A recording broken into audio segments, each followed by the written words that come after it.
A very warm good morning to each of you joined here. Welcome to District 120's Train the Trainer program. I am Prasanna Vani from Medley Toastmasters Club, your MC for this event. On behalf of the organizing team, I extend my warm appreciation to each of you who have joined here today, especially considering it is a Sunday morning. It is said that Sunday mornings or Sundays in general is a golden class which binds together the entire volume of the week. Whatever we set to do in that week, it is said we should think about it, plan, refocus, and contemplate on Sundays. And that is exactly the essence of this event or this session today. How many of you think, oh, do I have to do so much on a Sunday? I never did that. Sundays are not such days for me. Please put up your hands. I would be comforted to know that there is someone like me who doesn't do so much on a Sunday morning.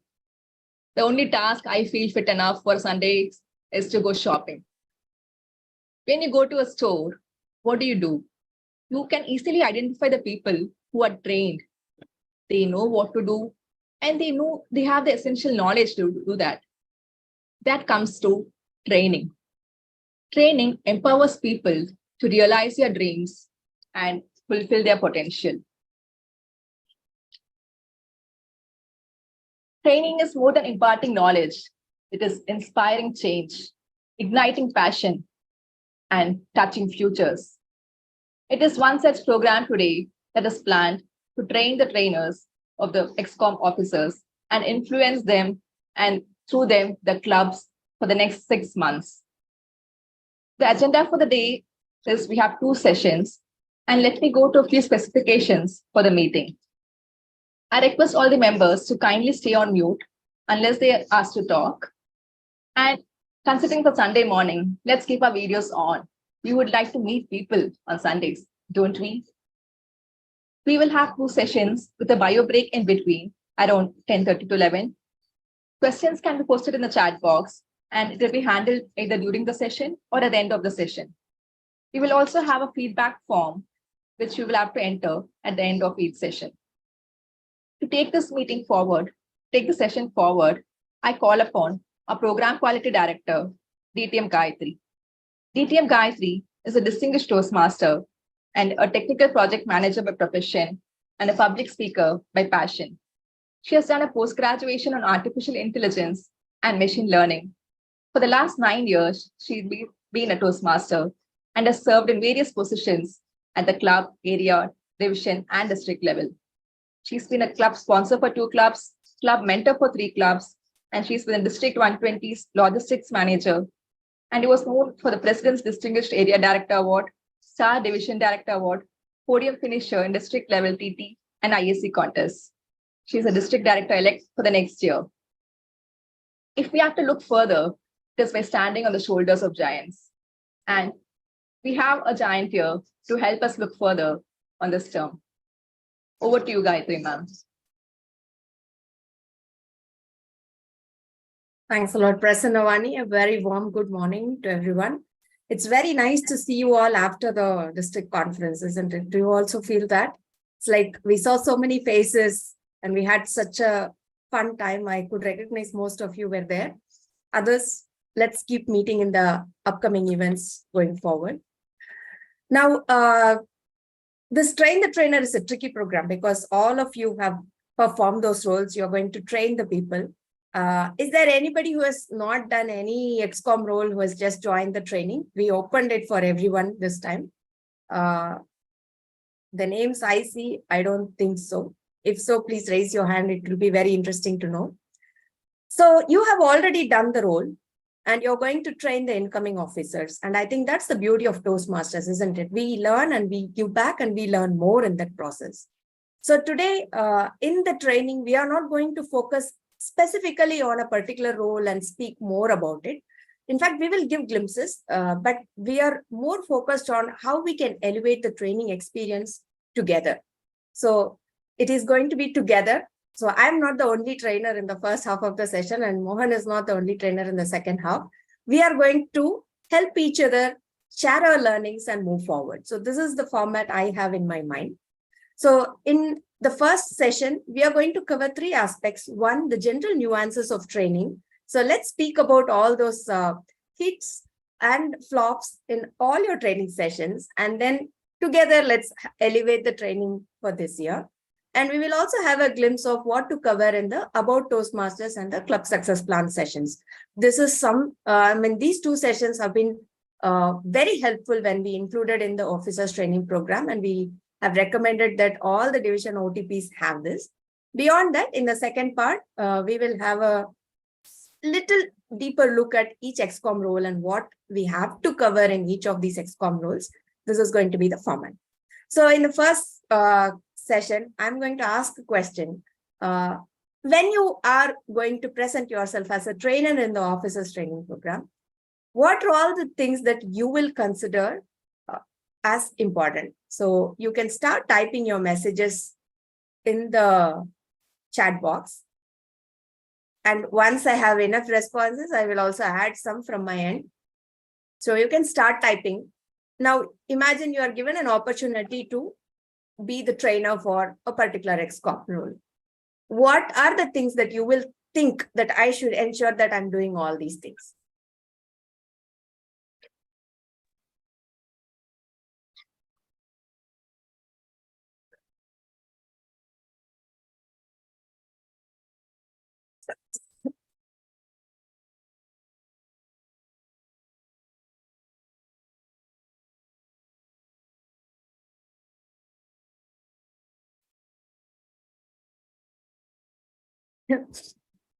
Okay, I see the messages coming up. Let me expand my chat screen. It's wonderful.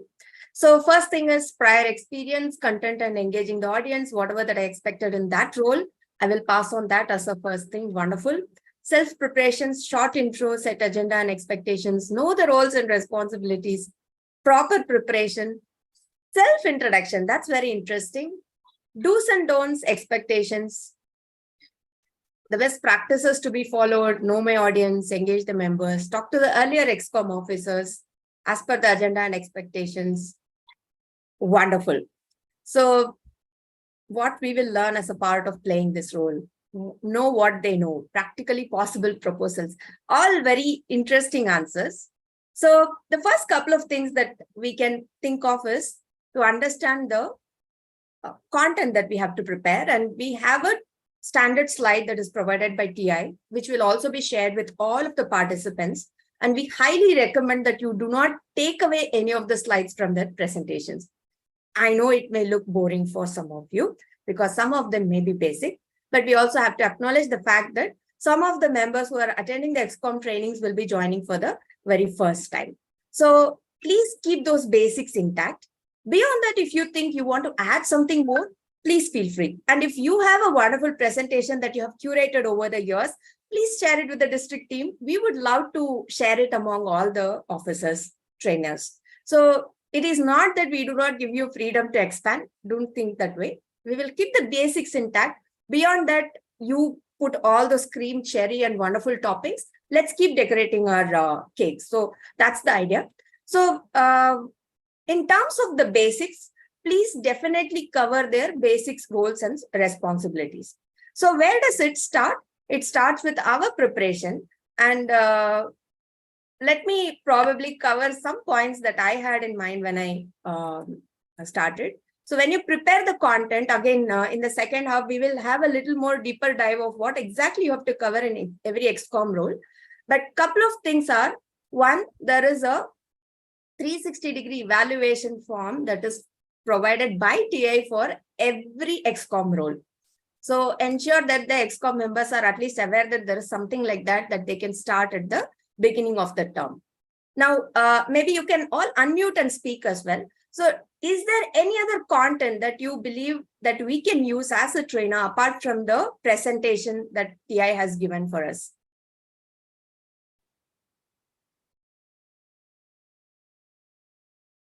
Club Leadership Handbook. Club Leadership Handbook is a very important thing that majority of us don't even realize, or we don't look into it. And if the ExCom members go through that, most of their questions will be solved. Wonderful material. Any other material that we can use when we start the preparation? We have to remind all the people that this is a voluntary organization, because there are some people out of 7, some will be very much highly motivated and will be having time, some will not. So we have to motivate them. At the same time, if there are challenges for them, we have to understand that. Because just finding fault will not help.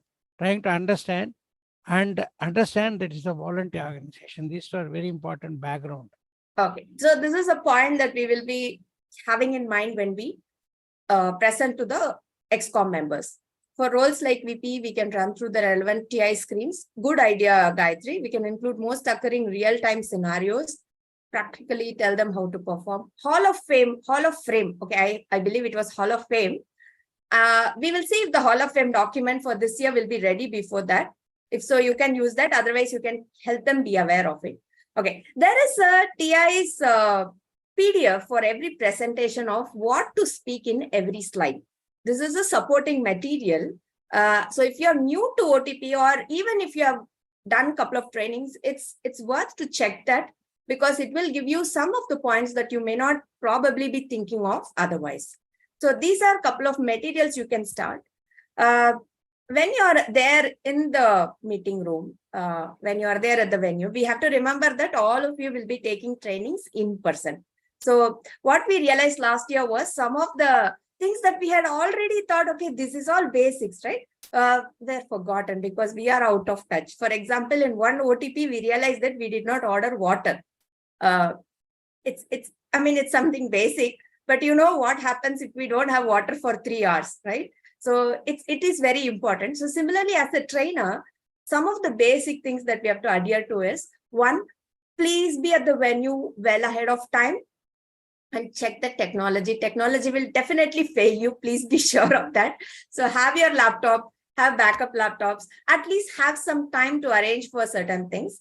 And if you're having plans to make any handouts or printouts, please feel free, and you can just speak with the division directors who are arranging it, or if there is a OTP chair, you can speak with them and reimburse the expenses. But I do remember going to OTPs, making those charts, writing in those charts. Instead of Mentimeter word clouds, we had those charts, and it was fun. So as a trainer, you have all those freedoms. So start bringing in those energies and think creatively, give them something to touch and feel so that they'll be able to experience better when they are getting trained. So all these materials, please start thinking and start preparing for those. And one more point that I'm very sorry if people feel that, okay, do you even have to say all this? But like I said, some of us may not have thought about it, and some of us are relevantly new to this forum. So when you are a trainer, please dress up very professionally.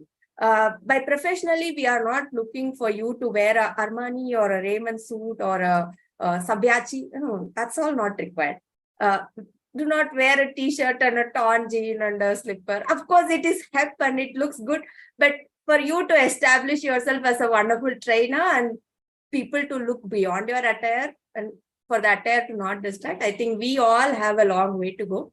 So there is a tip that one of the trainers told me, and I really like that. They say when you're going as a trainer or when you're going as a presenter, dress up one level above the others, just one level, not like you're going for a marriage function. At the same time, not like somebody who will be invisible in the crowd. That will give you the confidence to go in front of the audience and present yourself really well. So these are some of the preparations that we can do.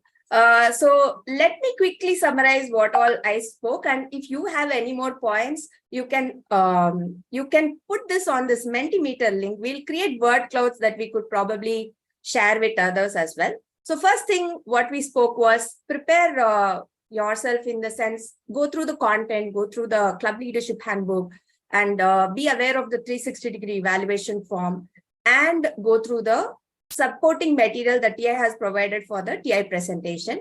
In terms of presentation, you're allowed to make any changes, but don't delete the standard slides. if you have a wonderful presentation that you've curated over years, please share it with the district team. We will share it with a larger group of our trainers. And in terms of presenting yourself, ensure that you have a good attire and you go there well ahead of time and ensure that the technology failures are handled well ahead. And in terms of understanding the audience and the content, we will speak forward. But for now, let's fill this Mentimeter link word cloud with more thoughts of whatever you remember in terms of preparing yourself before you get into the officers training program. I've posted the link there. So the question is 1 point for trainers, and we can probably keep adding as we go. Let's see how much it works. Are you all able to enter the answer?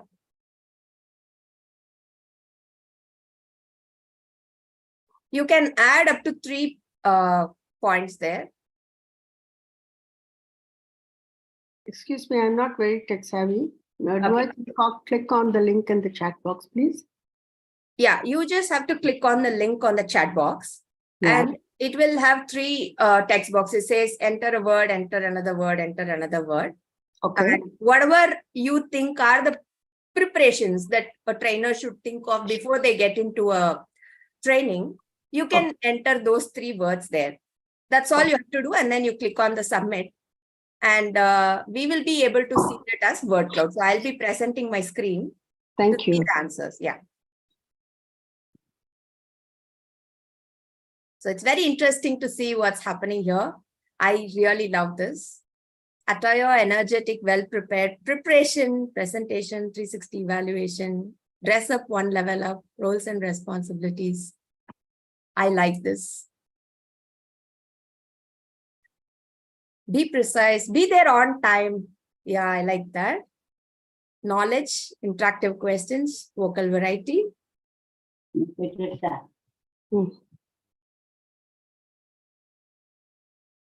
I'll give 1 more minute and then we'll go for the next part. Preparation, presentation, and attire seems to be the most prominent words, and I think we are good because that's what we were looking for in the first part of this discussion. So I'll stop sharing. You can, you can keep adding if you want. Maybe after some time, we'll again see if the word cloud has changed. So the first part of preparation, I think we are good. Now let's go to the second part of getting into the training room, and then you see the trainees right in front of you. So what do you do? Sometimes you start feeling nervous, though you've given enough speeches. Probably this is the first time you're training after a long time. So you start feeling nervous. So the first easy way to overcome your nervousness or make that breakthrough is to start with an icebreaker. So you can prepare some sort of an activity that you can make the XCOM trainees do. For example, something as simple as making them write what is it that they are expecting from the training. Something very simple like that. Or you could bring those colorful post-it notes, ask everybody to write something, and then you can put it on one side of the wall, or you can put it on the chart. That all those are small activities that you can do in the beginning that will make people feel a little more comfortable, and it will bring down your nervousness as well. Any icebreaker activity will work.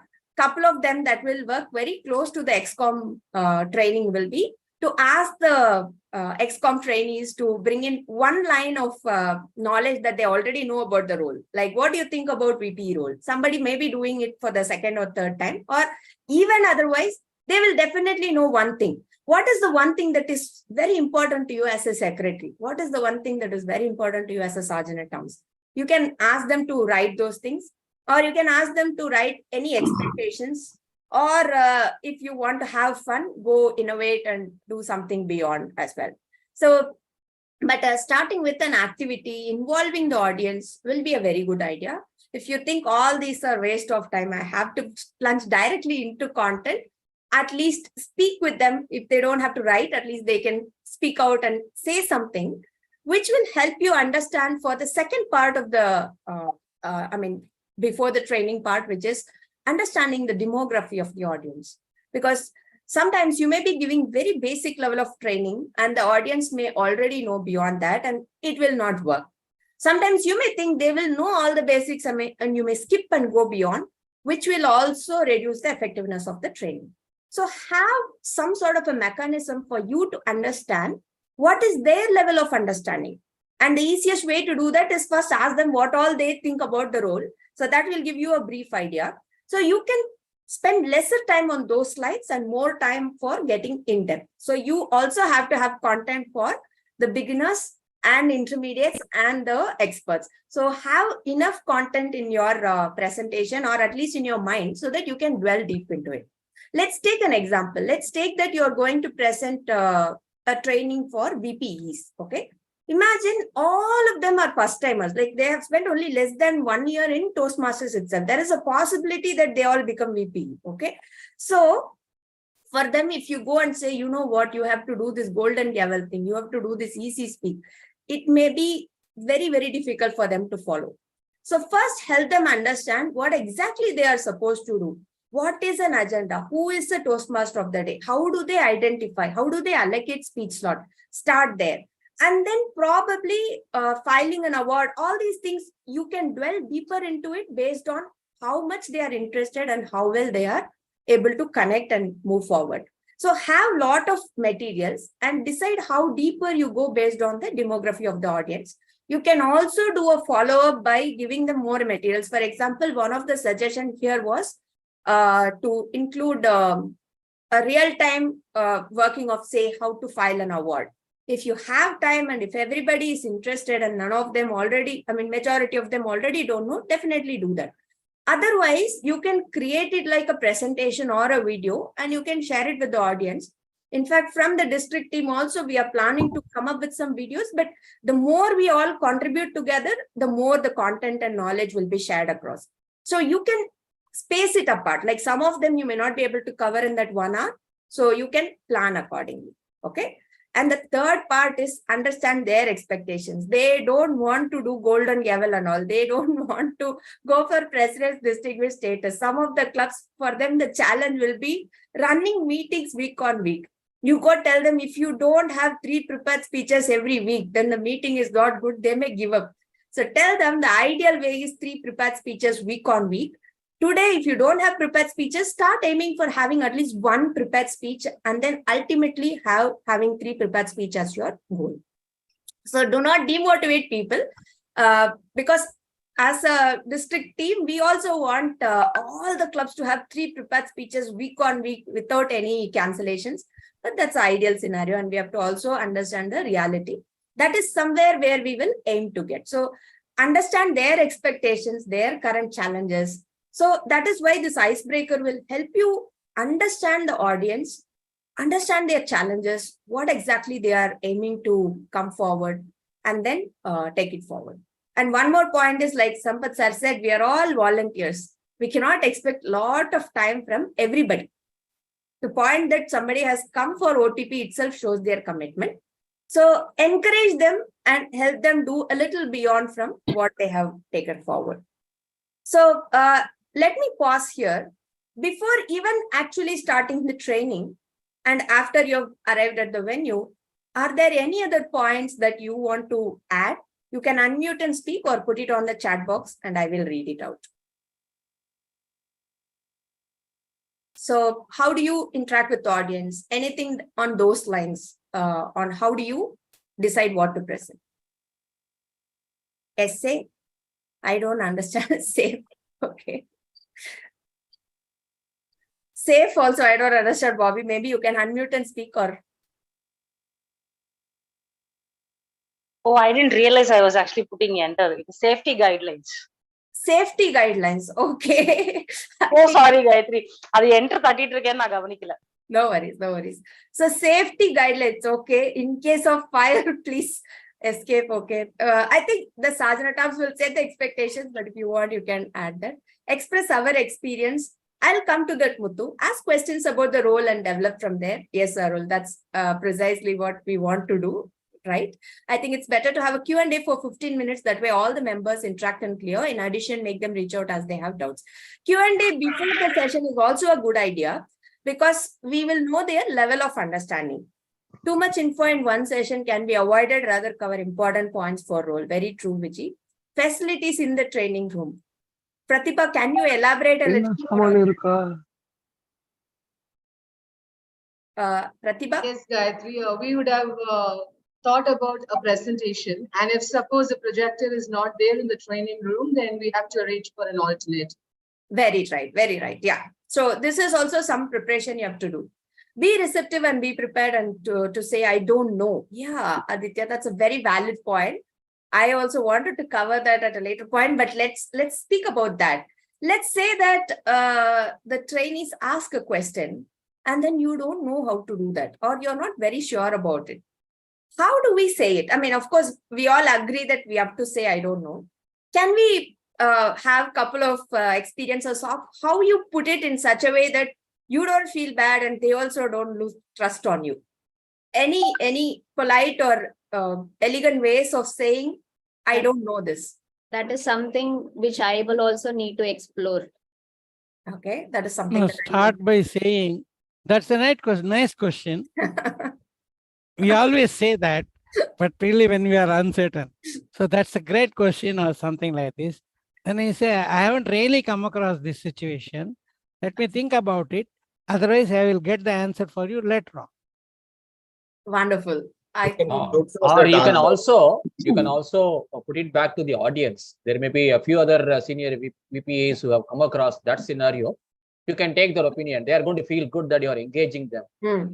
Yeah, that's a very good idea too, because the crowd's intelligence is always higher than a single individual's intelligence. Yes. So you can I definitely think we say, can, we can use some euphemistic words to soften the situation, because sometimes it's embarrassing when the people who are getting trained realize that the trainer doesn't know something. So to balance the situation and to get on a comfortable footing, you should use the euphemistic words that soften the way we tell them. We can tell them we are all learners in Toastmasters, you and me together. So this portion of this, I will have to check again to be very clear how I will be putting it across to you. So give me a little time, maybe I will check into it and I'll get back to you. wonderful, ma'am. There are two things, Gayatri, probably I normally do, which helps. One, I tell them that standing on this side doesn't mean I know everything. I'm also learning. As a trainer, I have gone through something and I'm learning. So let's learn together is one. Second, I also tell the seniors who are in the room, please contribute, and I direct the questions where I don't know, saying I don't know, and let me ask, maybe DTM Sampath sir is there. So let me ask that question to him. So these two things normally helps me. Wonderful, Mani. So we had very good points and very good ways of putting it across. Couple of things that I would say is starting with saying that's a wonderful question. That's an interesting question. I think a couple of you said all those answers. So I think that's a good idea. And putting it back to the audience again seems to be an intelligent way. There is also a caveat, like if you point to one person and say, hey, do you have an answer for this? And they also don't know, it is going to put them on the spot. Rather, it is a better way to say, like, this is a very interesting question. Let's see what each of us feel about it. So anybody would like to add a point of what do you think can be done in such a scenario?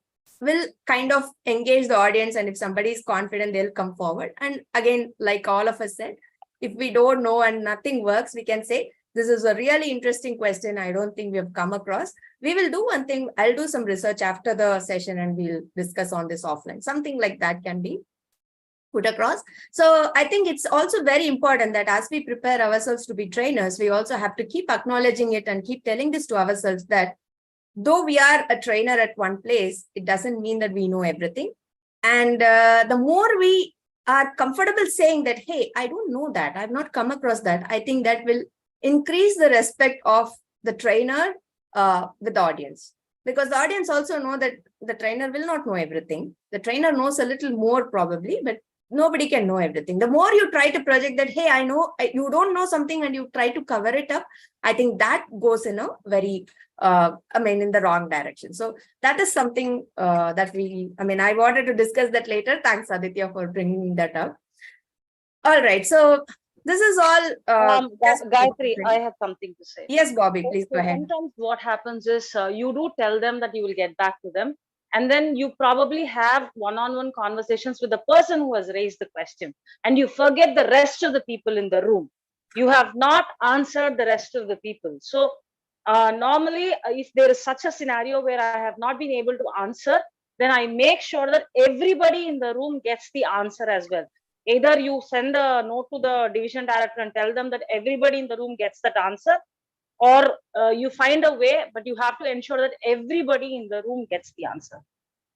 That's a very valid and wonderful point, Bobby. I think most of us do that. We probably go back to that person, but the other audience members will never know the answer. Very valid point. So it's also important that we do that. All right. So let's go to the training part. Of course, like I said, the TI has a standard deck, and most of us would have created some sort of extra content if you have especially trained over the period of years. So beyond that, what can we add? So let's start thinking in that direction. And probably you can unmute and speak if you have any points specific to any addition that you would add to the TI presentation. Hello, Gayatri and friends. Rakesh here from Coimbatore Toastmasters. 2 years back, when I handled one of the train the trainer session, we were in the middle of COVID period. What I did was, I spoke to a lot of people who had just finished that role in the XCOM and got a list of best practices that they did in the last 6 months or 1 year. That no books gives you that kind of realistic experiences. So I compiled a list of very healthy points, which I felt was a great value add to the presentation. Wonderful. So experience from the current member. So I think if you take your training role very seriously, I think you will do that kind of a survey. Wonderful, Rakesh. That's a good idea. So if you have the time, at least I think even if you don't have much time, interacting with a couple of them from different background will also help us. Any other thoughts on what else you can add to the content of the training? One of the things we can do, Gayatri, just to add to what Rakesh said, is if we can get the list of people who are attending the training upfront, we can come out with a survey, quick survey on their level of experience. So you upfront know what is the demography of people who are coming for training. That will help us plan the training better. Yes, Ishwaran, that's perfectly good idea. Only caveat here is we generally don't get the final list until the previous day, because even on that day, we encourage members to join. Second challenge is people are not very receptive to these kind of surveys. So yes, you can roll out. We may be getting surprised by having a lot of response. I don't want to decide already. The other way is also when you get to ask them in person when they are there. But if you have time, and you can definitely do that survey as well. So any other thoughts? I have a standard 5 question and answers for each of the roles. And at the end of the presentation, have it there. And depending on the time, have the members run through the questions. If you don't have time, you can skip it. But if you have time or you want to engage the audience, probably we can use that. And that will also be a way where you'll know whether people have understood what you have done. So for each role, we need a different set, at least 5 different question answers. Maybe standard, we can do it across the. Yeah. So this is more like that listener role, Partha. Is it based on the content, or is it something new? No, the standard. Like for example, whatever treasurer, what are the 5 things that should be there? It can even outside the content also, not necessarily that the trainer has to have. But it's better that everybody has it, because if they are either running ahead of time and they have time, then they can, instead of just asking for questions, they can ask, okay, let's see where you are. Or you want to engage audience, you can do that. Yeah, I think we have a set of Q&A only for president role. That's like a scenario role, and it's a very good idea. So we could probably add at least 5 questions per role, and it could be on the content you've already covered, or it could be some scenario on how they can handle, that will be an extension. Very good idea. So I had 3 points on what we can share as a trainer beyond the content. One, I would say, share your personal benefit. How did you personally benefited by doing that role? I don't think there is anything more inspiring than that. It has got credibility. It is definitely true because you are going to say that. And it is one of the best thing that you can tell. So I want to share a couple of instances on those lines. Once I went to, I think one of the trainer I attended was by our district evaluation contestant, Hema Malini. So she took a training for secretary role. And one of the points she said was that when she joined Toastmasters, she took the role of secretary. And initially she used to listen to what people said and then she used to write. In few weeks' time, she was able to write as she was listening. Eventually, she was able to just listen and at the end of the speech, write what she wanted to write. So what she said was, this helped me in the evaluation contest. And while everybody was writing when the speaker was speaking, I was the only person who would return with a blank sheet because I had everything in my mind. And this was very credible because I think she was placed in one of the position. I think she got first runner-up in the evaluation contest. But the very first time she contested. So I told this story to the VIT students. And in VIT, there was a culture that even the assistant secretary or assistant role player will also join. The best part of the program was eventually the next year was COVID. So I had to take it online. And then the first question I asked my audience was, what inspired you to do the secretary role? And one person said, ma'am, you said last time when you were there, you said one person won the evaluation contest because of this secretary role. I was very impressed. I want to do that this time. So that's why I took the role of secretary. So these kind of real stories, which are extremely off the cuff, you will never know how they will impress and inspire people. I think these will help them understand what big that role is, because I don't think people take secretary and sergeant-at-arms that seriously as much as they take president and VP. But trust me, secretary and sergeant-at-arms are equally, life transforming. People always think sergeant-at-arms is one role where they just have to set up things, and that too in online, they don't even set up anything because the link is already there. But if we make people see that sergeant-at-arms is the only person who will definitely speak in the beginning of every meeting, and if sergeant-at-arms is little creative, they have 30 ways to roast the president. So I have seen sergeant-at-arms who have taken it upon them to go behind the president, find out things that nobody knew about, not in a very wrong sense. I mean, it was all very, very interesting because one day the sergeant-at-arms reached out to the president's school friend, took some information that happened in the school days and then reminisced that and then spoke about the president. So it is never the role. It's all about how we take the role and how we take it forward.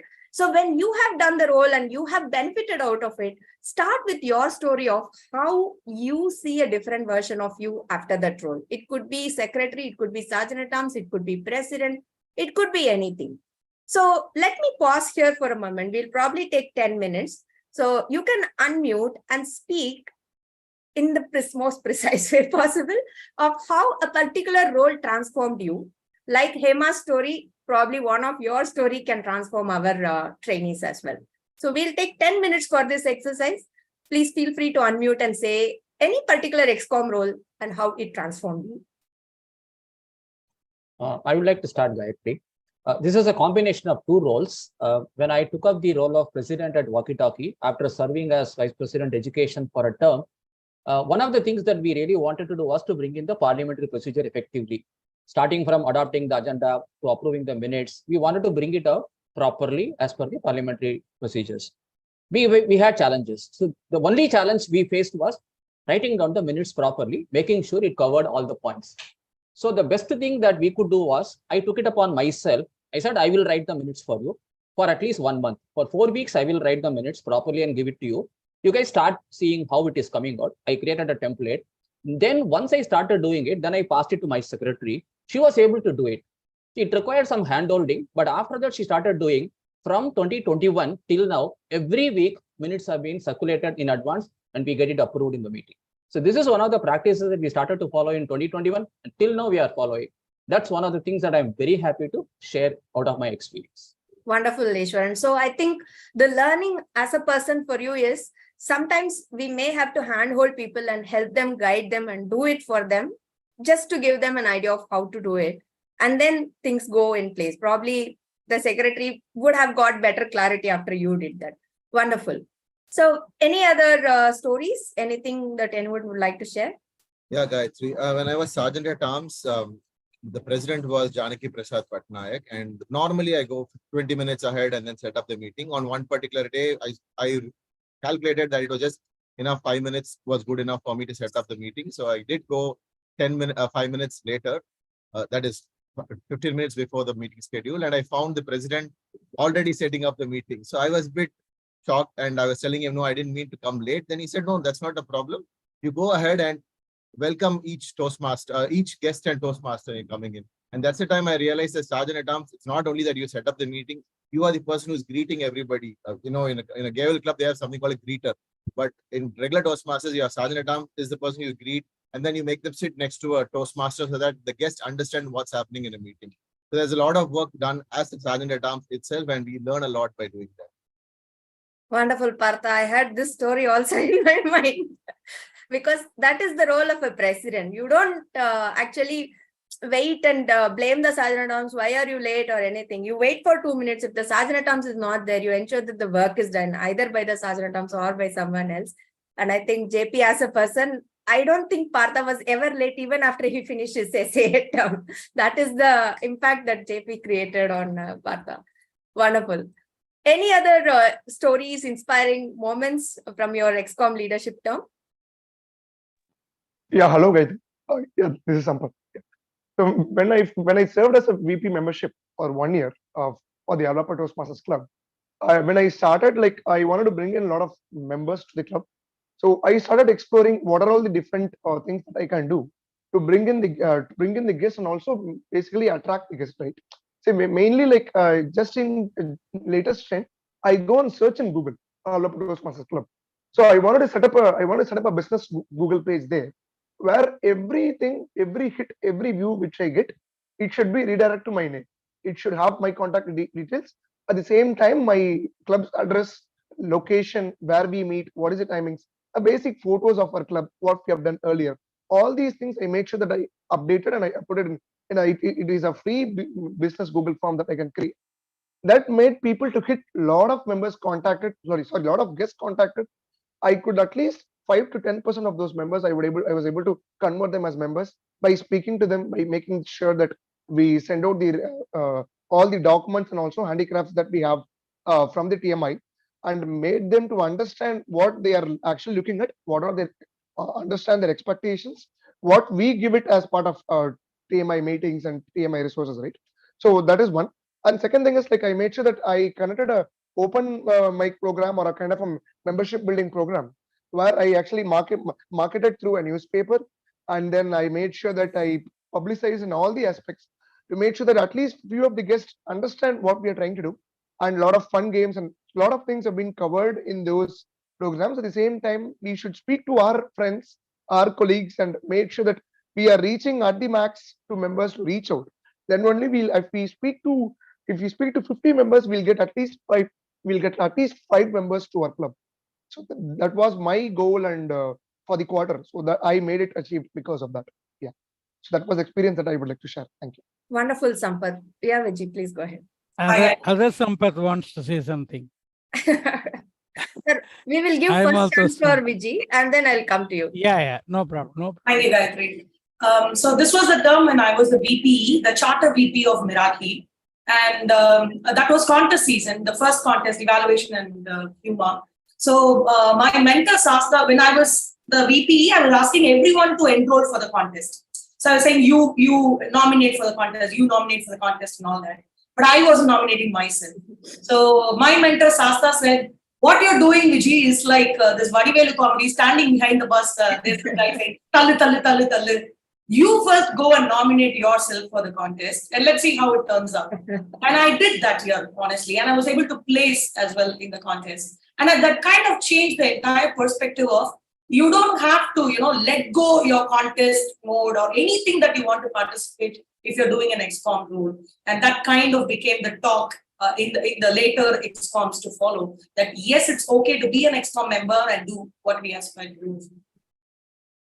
Wonderful, Vijay. I think that is one point that we should inform all the ExCom officers. Let me go to Sampath sir, then come to Satya. Yes. Yes, sir.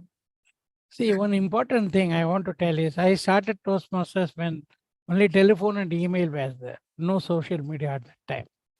And so full evolution I have seen. But what I see in recent times is which is the effective communication method you have to determine, especially for your own club. Usually WhatsApp doesn't get any response at all. Email also may be delayed. SMS is probably a little more effective, but phone call is the most effective, but phone call is not taken all the time. So you have to determine the hierarchy of communication method. What I do is I send a WhatsApp, I send a reminder, I send an SMS, I give a call, it's not taken, give another call, and they say, please call me back. So many things are there.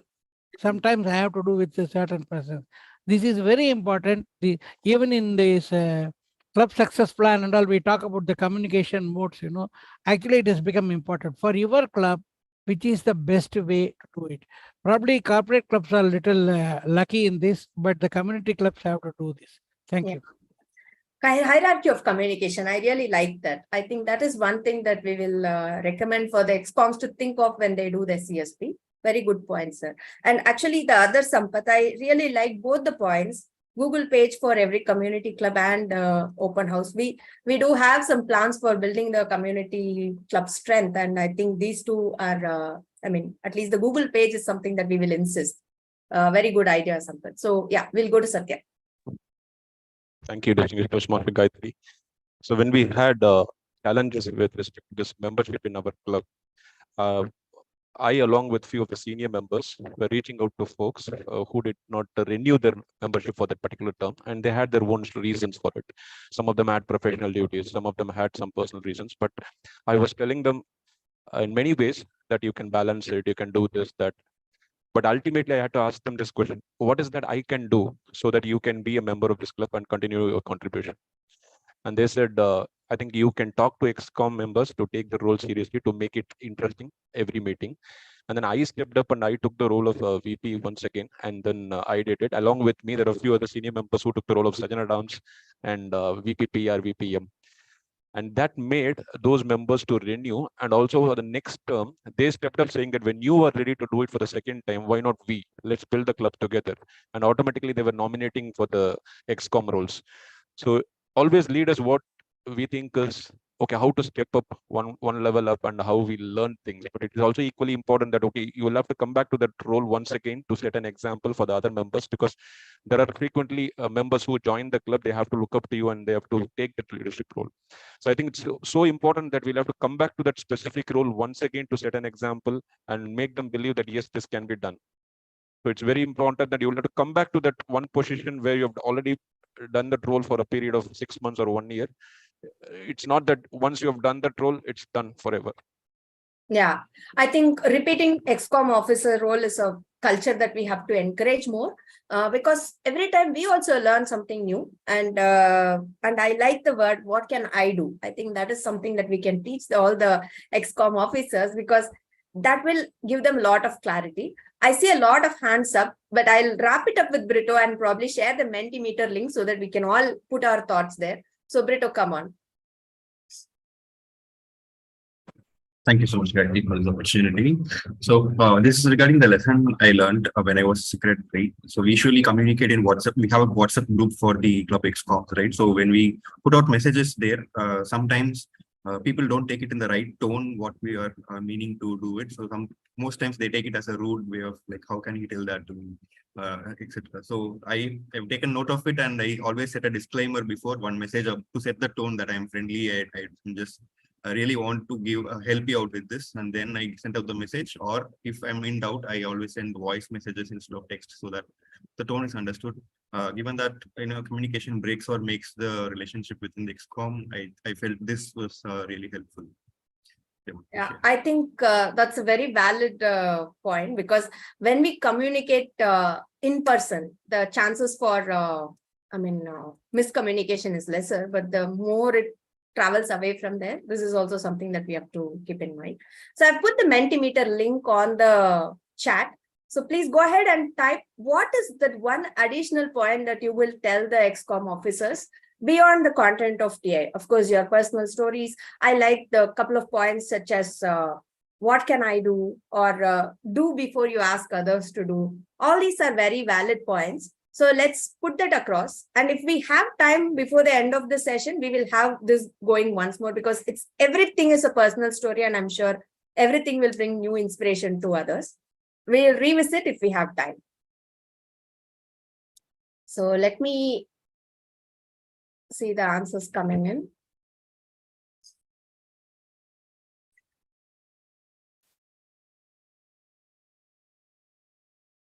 Okay, it's very interesting. Let me share my screen so that you all also can see the answers.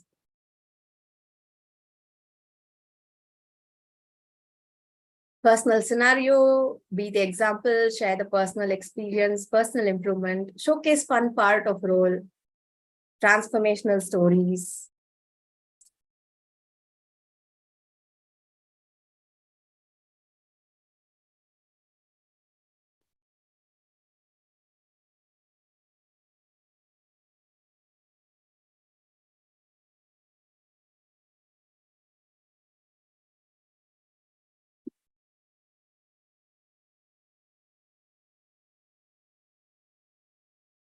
Personal stories seems to be taking the center stage. That's really nice.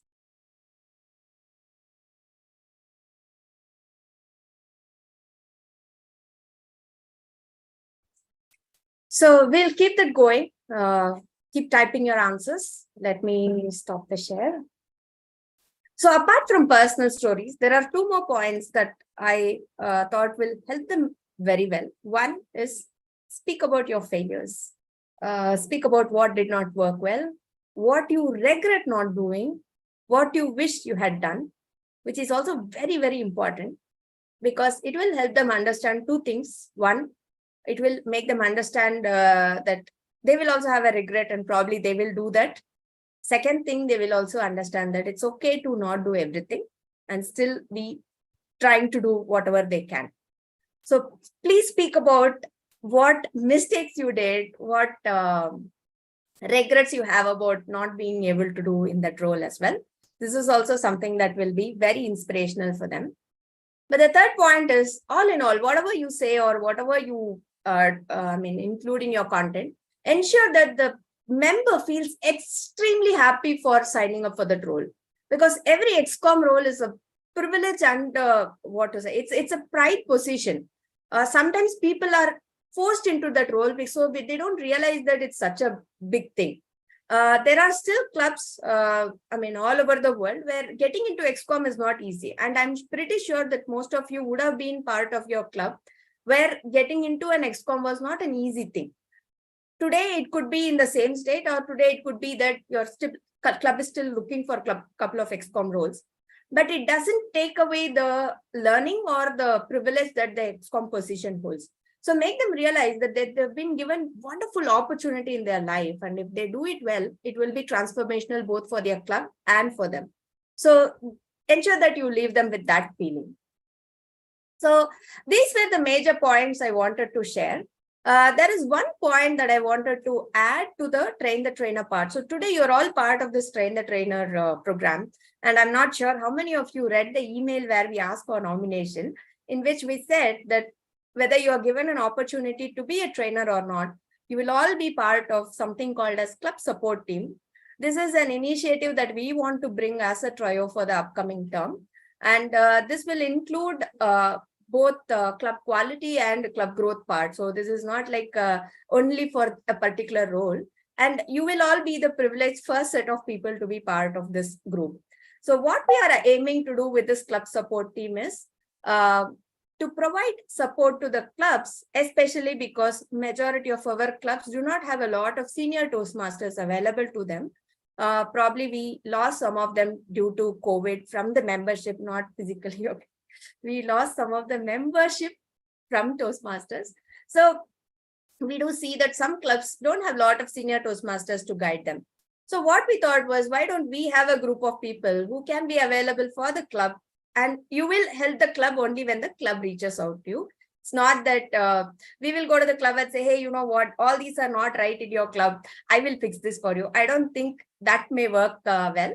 Rather, we want the clubs to reach out to the group of people. And one of the things that we want the clubs to have, at least through all of you, is to be available for them, to help them, especially with the XCOM roles. For example, some of the clubs may not be able to send all their XCOM officers for the training. So if you have time, you could probably give them a one-on-one KT to the people who have missed the training. Or even if somebody has attended the training, they may still need some sort of mentoring during their course. So as people who have done that XCOM role, it would be wonderful if you are all part of it. So let me quickly share one slide which will summarize whatever I said here, so that if you have any further suggestions on how you can help or how we can make this more effective, please feel free. So this is something that we are planning to bring in for the first time. So like I said, this XCOM support is the first thing that we are going to bring in. And beyond that, we will have something more like membership support and member campaign support and everything like that. So this is the first part. So help XCOM members navigate through, work with XCOM for a specific initiative, mentor first-time XCOM role players, and compensatory sessions for XCOMs who didn't make it for OTP. So in terms of these sessions, again, it is purely based on your availability and their interest. Let me pause here and open the floor for any thoughts or questions or feedback on what we are planning to do with this, because this is something we are doing for the first time.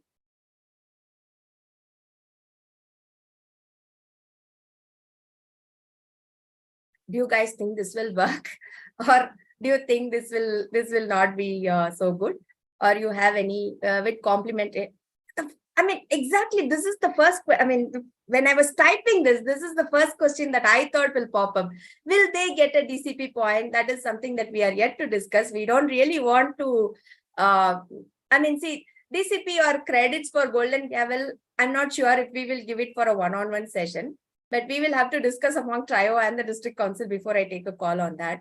But the idea here is more than the credits, more than the DCP and Golden Gavel, our knowledge, our journey will give us more and more and more of benefits. So let's not worry about that. We want to encourage people to be there and show that commitment for the in-person OTP and get those points. That's my thought process at this point, but I have to discuss with the council before I confirm on that. But the idea is, we see that at a certain point, people keep finding their XCOM roles becoming tough. And I believe that if there is a group of people whom they can talk to, it will help them. So, okay, let's do this. Do you have reaction button in the on your screen? Do you see that? I'm not sure if we have enabled the reaction. Okay, anyway, raise hand is there. So if you think this is a good idea and it will work, please raise your hand. Otherwise, we will rethink on this initiative. Okay, I see some hands going up. That's wonderful. So the time and demand will decide, be prepared. It's what we should do. It's a really good idea. Handholding is very important. I still know some clubs who have not been able to find the going smooth after the COVID period. This will add value. Yeah, that's precisely the thought process. Thank you for sharing your thoughts. So you can, I mean, lower your hands now. So this is the first part of the discussion we wanted to have, which is to prepare yourself for the Train the Trainer program, which is the thought process that we all have to have as we enter as trainers, certain points beyond the content that we want to add. So let me quickly share. Okay, so Prasanna Vani has shared the feedback link, but I think that's for the entire meeting, right, Prasanna? Entire session, I believe. Yeah? It's for this session alone. It's for this session. Okay, I have two more parts in this session. So, yeah, so let's do one thing. I will first want to share our learnings from this session so far. Anything new, anything that we want to bring into this, I mean, whatever we learned in this session, just give me a moment. I'll be sharing the Mentimeter link, and we can use that to share our thought process. In the meantime, anybody wants to share anything further that we have not covered in the session on how to prepare yourself as a trainer? What points you should have in your mind? What should you convey to the audience? Any other points? I think the lessons learned is very important, Gayatri. We don't keep track of them, but I think it's very important that we keep track of something that I could have done better. It's very important. And also some of the things that I may have gone without knowing I'm going to learn this, but I've got this learning out of that. So we need to keep a tab on these things and share upfront. That will benefit people, especially the first timers. They're going to be excited about hearing them. Yeah. What is in it for me? That will answer, these things will answer their question, Gayatri. Yeah. So I think that's what, so personal stories, our failures and how it transformed us. I think definitely, yes, that will give us. So I've put the Mentimeter link on the chat box. Let's take 2 minutes to fill that. In the meantime, you can feel free to unmute and share your thoughts on what we have learned from this session or anything further that you think we want to add further. Previous trainers can probably add their mantras which worked out for them. Yeah, that's what we are keep on sharing with each other, Aditya.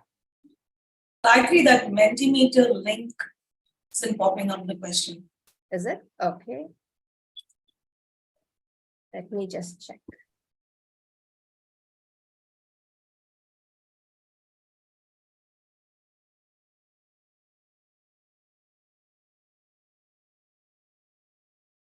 Can you try now, Vijay?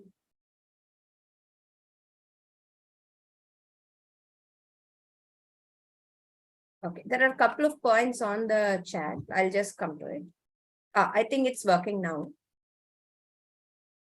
Okay, so one point is just to clarify, earlier I meant interacting in advance to people who have served in that role in the last 1 year and get a list of best practices, challenges faced, how it was handled, etc., and compel them, share it to the participants as crisp points. I did not mean getting the points from the current live participants. Yes, yeah, it is from previous participants who have already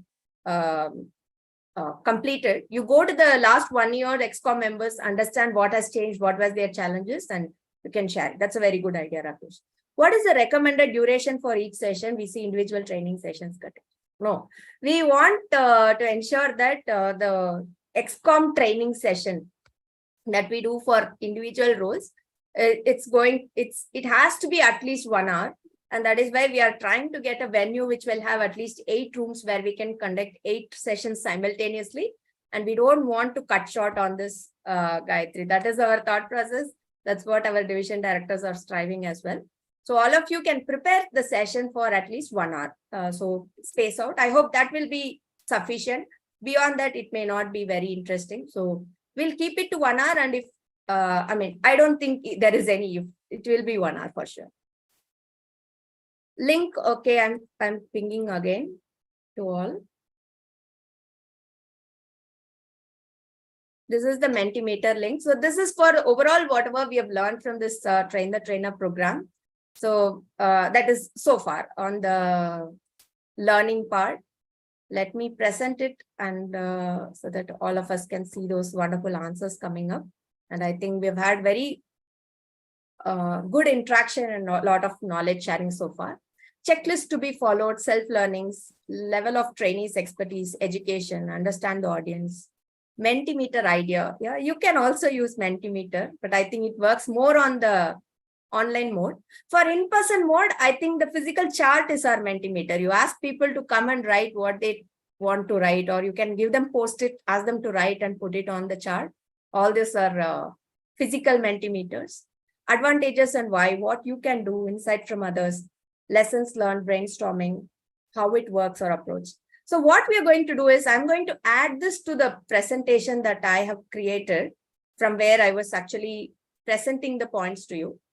And this Mentimeter word cloud will also be something that will be part of it. So before you go for the training, you have a quick look at it. You will have an idea of what all we discussed here, and you can take that forward. Yes, Kavita, you have a point? Yeah, Gayatri, thank you. Actually, I would prefer if there is a game or enacting kind of thing by the end of the session so that people will start actively listening and then try to collect and contribute by the end of the session what they have learned after the training. Kind of interaction, more involvement. In the sense, we can say if it is for the role of the VP education, any kind of initiative, we can showcase the previous initiatives which has become very successful.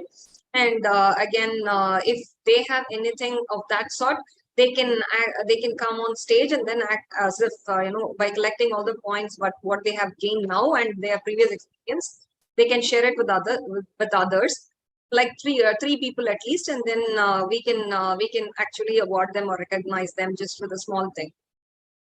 You mean invite the previous ExCom members to be part of your training and then showcase their achievement?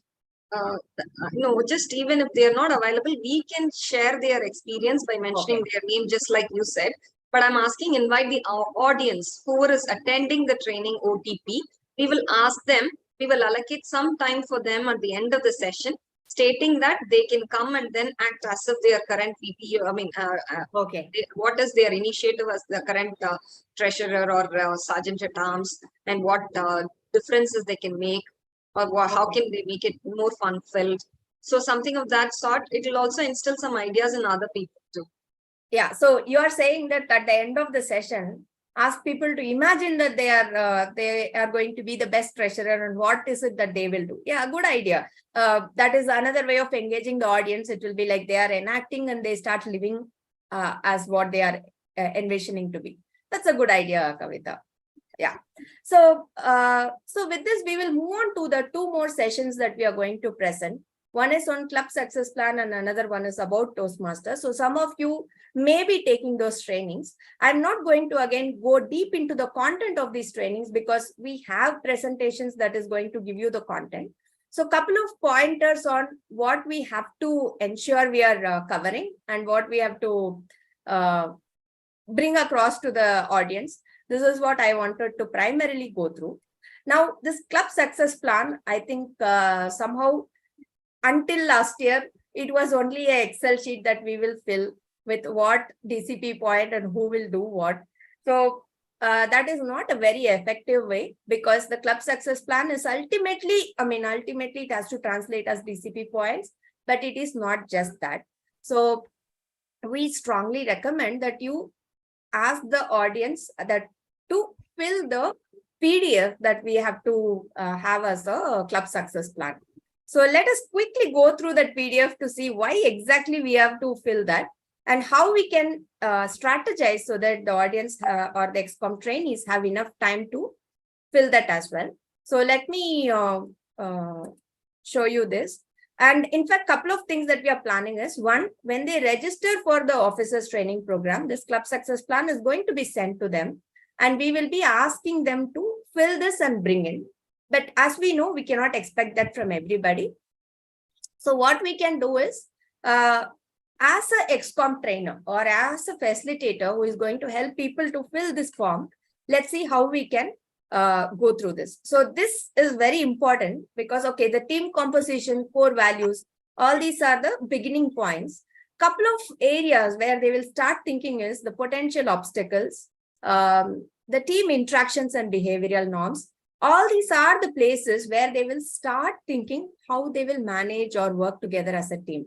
For example, there is a point, how will the club executive committee resolve differences of opinion? So when it comes to this, that is when they will probably agree upon a democratic approach or put the points, debate for and against, and then arrive at a consensus based on majority voting. Something on those lines. You have to understand or you have to travel back to the days when you were the very first time ExCom member. Imagine what kind of knowledge or thought process we had. I was definitely not aware of how to manage a conflict for sure. So imagine that the ExCom members are in that level of thought process. So how do we guide them to start thinking on these points? So my recommendation would be, see this core team, the first page, core values and team operating principle. For example, the team composition you can skip because the ExCom is already selected. Core values, I think all of us anyway prefer all the 4 core values. So most of the focus can be given page-wise And as a XCOM facilitator, what we can do is we have 3 pages mainly to fill in before the DCP point goals. So you could probably allocate 5 minutes for each of these pages. Ask them to sit, brainstorm and fill it. And then you can ask a couple of the members to stand up and share their thoughts. Or if they have any problems in filling it, they have any confusions, you can facilitate. Generally, how we do this is there is a presentation put on the screen by the facilitator, and then we ask the team to start thinking and filling it up among themselves.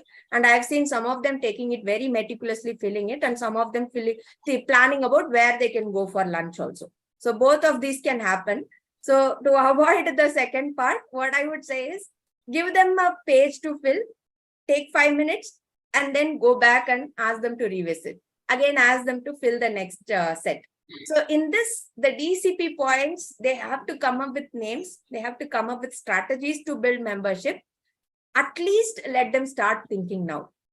Eventually, we will make them fill those and share it through their area directors. But the idea of, or the expectation of this training is, as a trainer, please help them to understand that these are very important for them to work as a team. And these are very crucial for their planning and implementation in the upcoming term. So if you see the CSP presentation, that is very simple. It only talks about what and how to fill those. So what I would suggest is you can go through that presentation, but have your primary objective to first probably set a context of what is Club Success Plan and why it is important. Why it is important to plan the DCP. It's very important because this is the first term, and they are going to start with DCP at level 0, right? So how they plan and implement will define their club success. And you just set that context and make them fill and keep them engaged until they complete the DCP, and tell them that if they are not sure if somebody will complete a level, ask them not to put a name just for the sake of it. Though we are going to ask them to discuss and come up with a plan before they come to OTP. By chance, if they have not filled it, tell them that they can put a name only if they talk to that member. They can even call that member and ask them, hey, will you be able to complete 2 levels this year? We are planning to consider you in the DCP program. Because many times they'll put a name, that person won't even know that they have been planned, their level completion is planned for the DCP. So this is something that we can use to ensure that the planning is really, really effective. Okay, so this is on the Club Success Plan. So Sampath, sir, please share your thoughts. You've raised your hand. See, last couple of years, I have been part of this Club Success Plan training. In fact, separately for Club Success Plan also I have done it. The time there is not enough. It is highly confusing because many of the new XCOM members, they really don't know. So my suggestion will be, when you are sending them in advance, let them start practicing their XCOM meeting by having one start half an hour, 1 hour Zoom meeting, and discuss this and mentally prepare themselves, or even fill the form and come to the training, because the time taken during the training will not be enough. And in that 1 hour, this certainly will not come. Even if we give 20 minutes more, it won't work, in my opinion. Thank you. Correct, sir. We are only planning to give them or set the expectation that there is something called Club Success Plan that you have to fill together as XCOM. And like I said, we will be sending this as a part of their registration. As once they confirm their registration, we will be sending. But we will give them a glimpse, and probably this time, as a part of club support team, we can run those Club Success Plan workshops for individual or joint clubs. If the clubs are interested, they want to have a senior member available as they fill the Club Success Plan, we can make them aware that they will be able to do that. So we'll probably include this in the About Toastmasters slide, so that their XCOM can reach out to this team if they are interested to take this forward. Yes, Brito. Okay, so along with sending the Club Success Plan itself, we can also ask them to come up with the club roster, print a sheet with the club roster, list of members and their current education levels, so that, at that time when they are working upon the Club Success Plan during the session, they need not look up the roster or call them and ask their what level is. So if they have right up in front of them the list of members and their current education levels, it will be easy for them to come up with the plan. Yeah, very good idea. We will recommend that they bring the roster, but probably we'll also ask the division director to have it handy. so that some of them, if they have missed it, they'll still continue to do this workshop. Wonderful idea, Abdul. Okay, so we'll quickly move on to the other session that we will be taking as about Toastmasters. Now, I am not going to answer, I'm rather going to ask you all. And if the only thing that I want to ensure is we are not short of knowledge by chance, because it is something, some of the things we may not know. As a trainer, I don't want any of you to not know this. So I'm going to have a quick run through of this presentation. And if we have any questions or any doubts on any particular slide, we'll spend more time. Otherwise, we'll quickly run through. Okay. So let me start now. Which region are we all part of? Region 13. Okay. Any other difference of opinion in that? Region 13. Okay. So we are part of region 13. And what does region mean? So up to from club to area to division to district, I know all of you will know. So what is the region? How is region grouped? A collection of districts. Correct. Collection of districts based on geographical location. Okay. And region 13 is the largest region in the Toastmasters International. All right. So I think that will be the first slide. So I hope you will all be able to answer if any questions come up in the first slide. Okay. The second slide speaks about councils. So what is the difference between area council, division council, and district council? Anybody can unmute and say. Area council has area director and presidents, vice president education, VPM, and their area secretary, assistant AD, and assistant AD PQD and CG.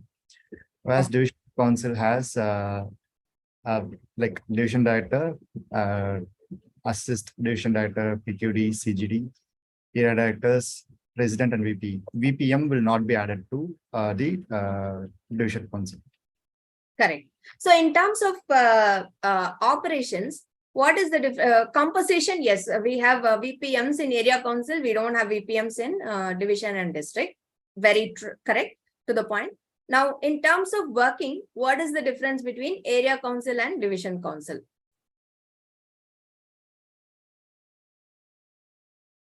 Area council is more focused on club OTP, membership building, area contest. It's all more oriented towards the area level.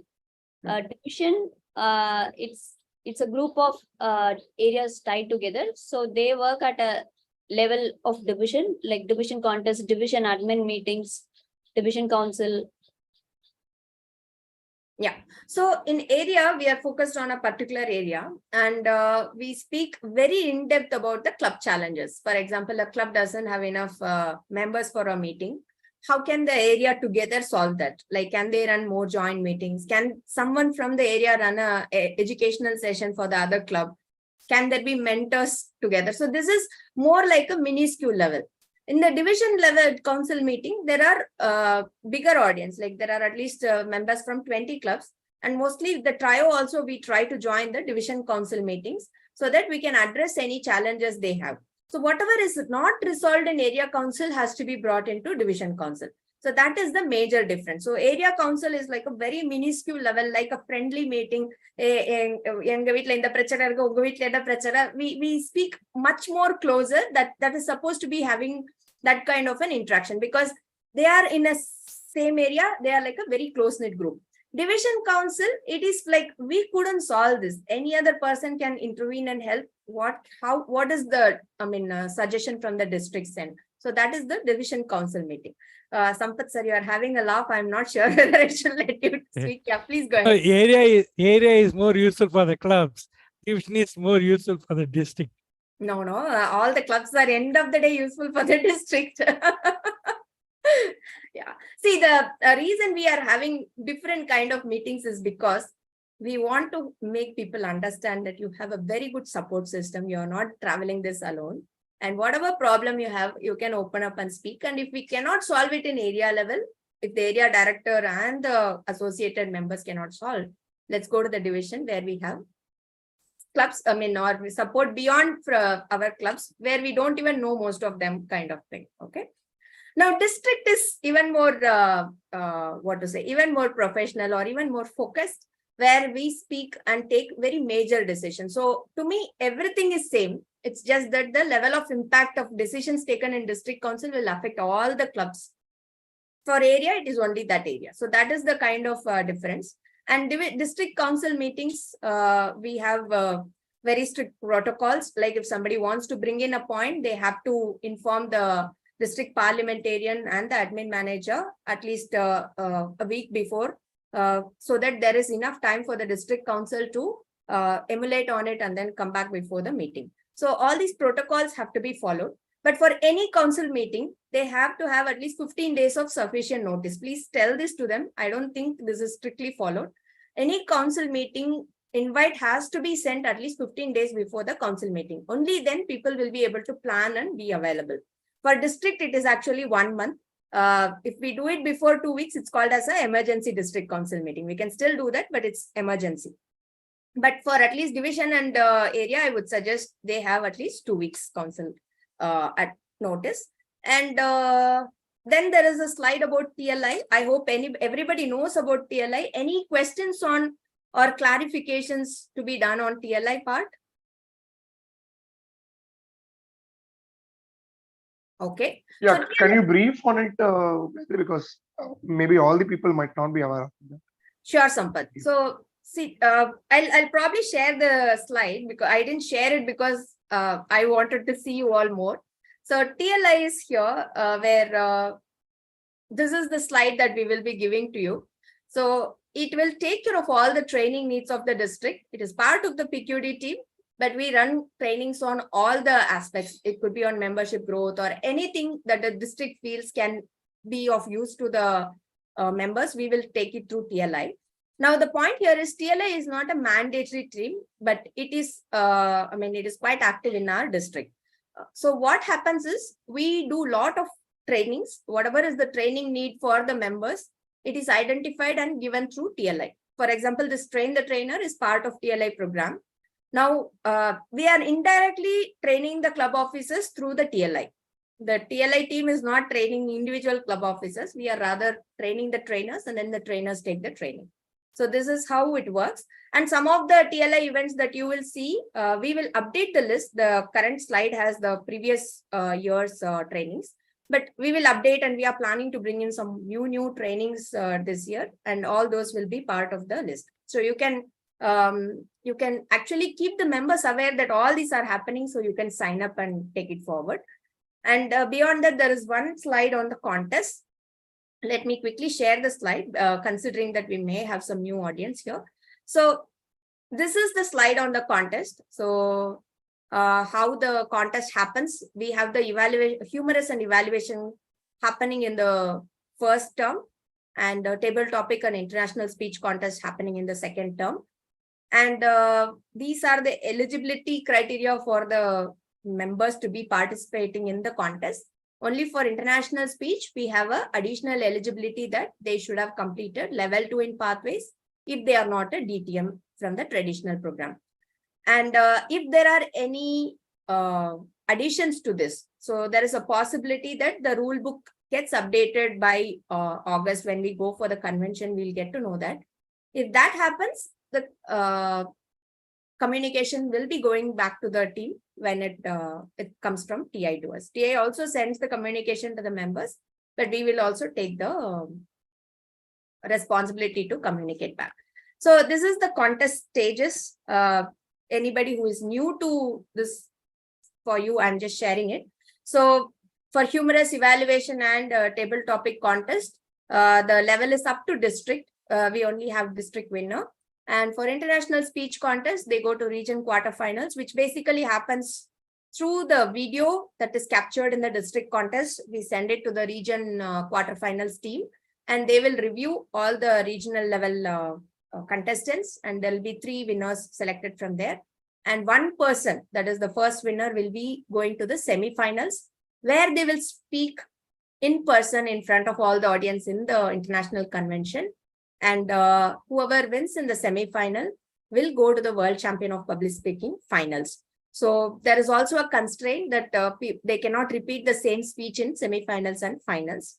So generally the people who are preparing for it have to be ready with 2 speeches.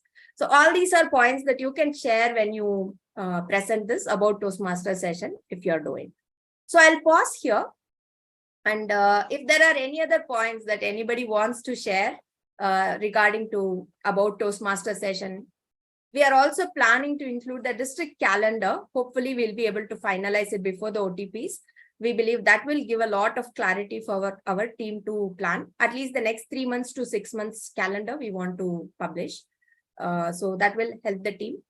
And beyond that, anything else that you think will help our members by including this in the About Toastmasters? Gayatri, Ishwar. Yes. One important thing we should emphasize in the About Toastmasters training is that the importance of area council meetings. Lot of times we take effort, time, plan, and convene the meetings. But if you see, very less attendance is there in the meetings. They don't understand why this is required and how they are going to get the benefit. So if there can be an extra emphasis that they pay attention to these meetings and attend, that will help them. That's very important. Whoever does the training should do this type of. This is out of my own experience. I am sharing this feedback. Yeah, current year AD is feeling that. I can feel that. Yeah, so we will probably help the members understand why these AD council meetings or division council meetings will be. It's basically for their benefit. And we are not here asking for status or going to scrutinize anything at all. We are all here on a friendly journey trying to help each other. Understand what is your challenge, and probably most of us have sailed the challenge and overcome that. So we'll be able to help them better. This is the thought process. So yeah, definitely.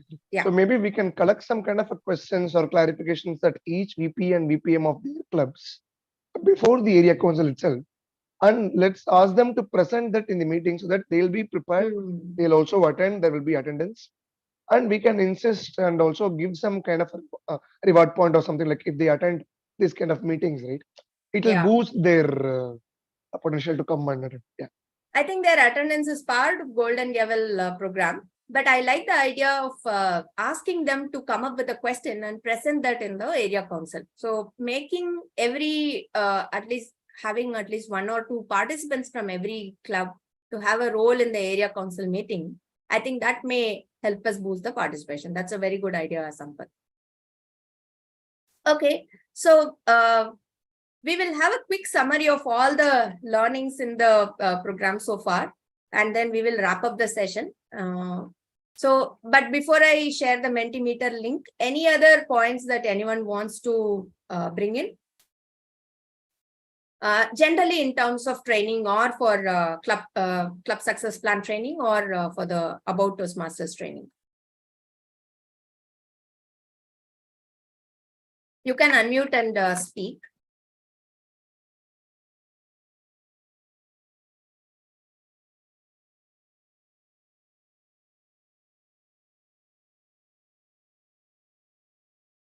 Okay, I'll share the Mentimeter link.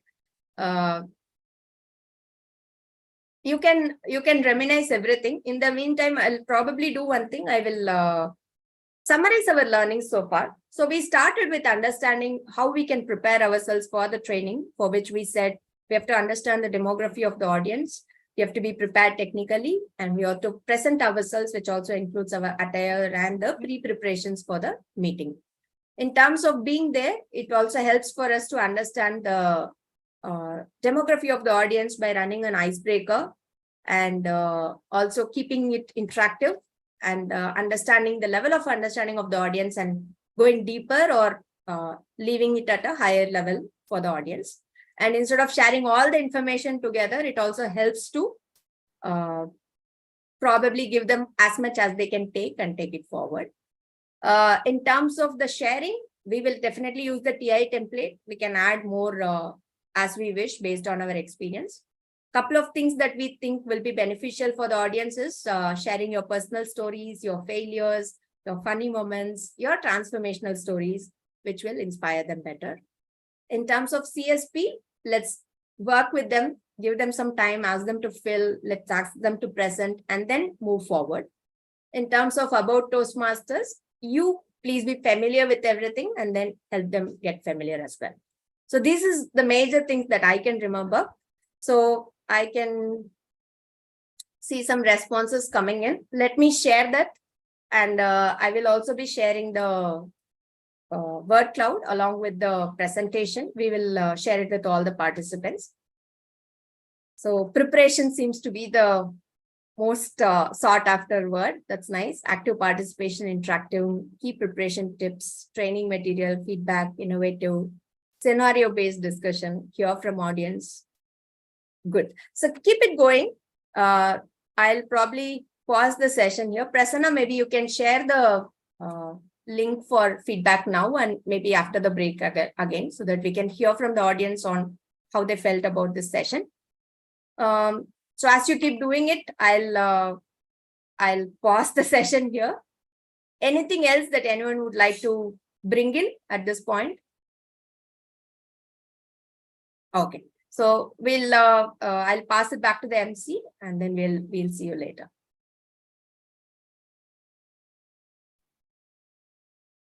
Thank you, DTM Gayatri, for this intensive brainstorming session.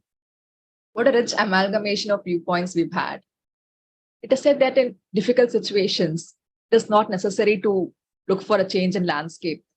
All we need is to have a change in change the way we see things.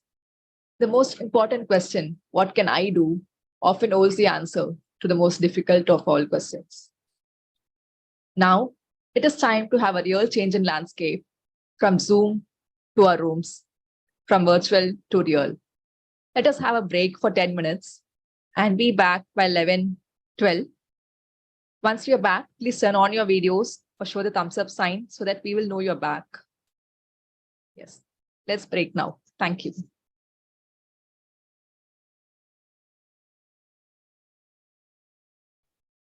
Yes. Welcome back. It is said that better than 1,000 days of diligent work is one day with a great teacher.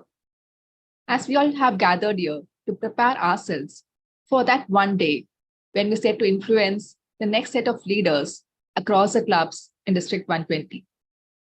To help us do that, we have our next upcoming session on explaining the various ExCom roles.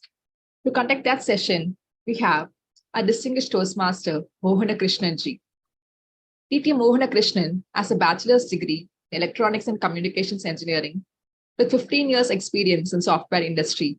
He has worked as a principal product manager in Gen Digital, a passionate public speaker, and avid traveler whose home club is Gen Toastmasters Club. He is the first member to achieve Pathways DTM in District 120. He has served as a conference chair for Illuminate 2018 Annual Conference of Division I. He has served as Assistant Division Director Program Quality for Division I in 2018-19, Area Director for Area 11, District 82 during 2019-20, Division Director of Division A during 2020-21, and currently serving as a Club Growth Director of District 120. And he is a Program Quality Director-elect for the next year. Distinguished Toastmaster Mohana Krishnan ji, over to you. Thank you so much, MC Prasanna Vani. Hello, all. Good morning. First of all, thank you so much for taking this time on a Sunday morning. You know, it's raining at least in a few parts of Chennai. Not sure about other cities. A very nice day. It's even though we have passed summer, it's still very hot and every day, and good to have a bit of a rains here and there, and a nice time to have a train the trainer, right? And most importantly, thank you so much to all of you for taking efforts to sign up to be the trainers for the upcoming officers training program. That is one important thing that is not only towards your personal growth and stuff, but giving back to the fraternity and the newest members or the newest leaders of our district and the fraternity, which I believe is very important. Right, because knowledge is the only thing that is going to make and keep our district and fraternity the strong one, as always. And one thing that I want to bring it is also, we will talk about that. every year we have about 40% attrition, right? We lose anywhere from 35, 40, 45% of members every year. So which means we keep giving the knowledge and we keep losing members, right? We are trying to do everything possible to retain members. What does it say? Which means we have to keep giving this knowledge as much as possible because there are new members and new officers keep coming.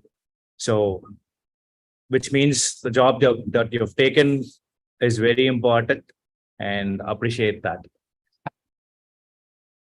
So we will look into a couple of things today. One, of course, as mentioned, a quick look at the executive council or executive committee roles. Not in detail. You all, know you all have definitely have done that roles as you all have signed up.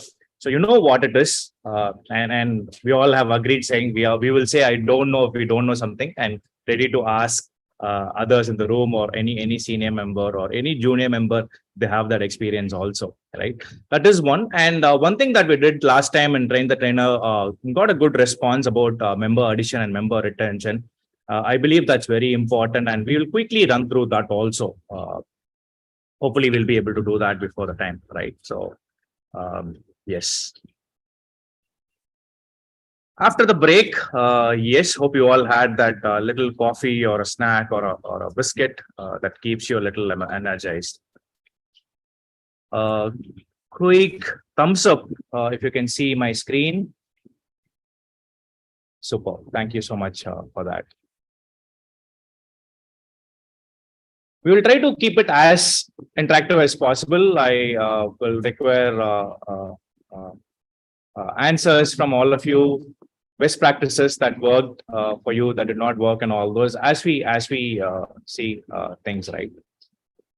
So we'll quickly get into it. First things first, we did cover, you all answered Gayatri when she asked some questions. We will probably redo it after the break, we'll see. So what are the things that you think a club officer that you're going to train needs to look into that is going to keep him prepared before coming to the officers training program? Any documents, any procedures that they have to go through? So few of you answered that in the previous session.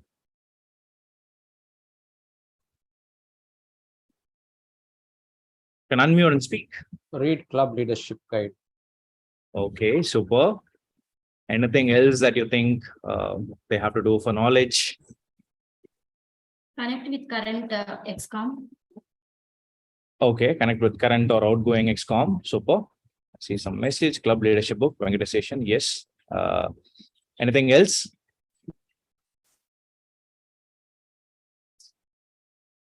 Okay, pretty good, right? Answers. We'll see. The first thing is absolutely club leadership handbook. It's an amazing document. We'll see if we have time to run through it. Very detailed. They keep updating this document, very important. So if you have an old document, always make sure you download the latest one that is there in Toastmasters website. We will share, when we share all the documents with Train the Trainer, we will share the updated one as well.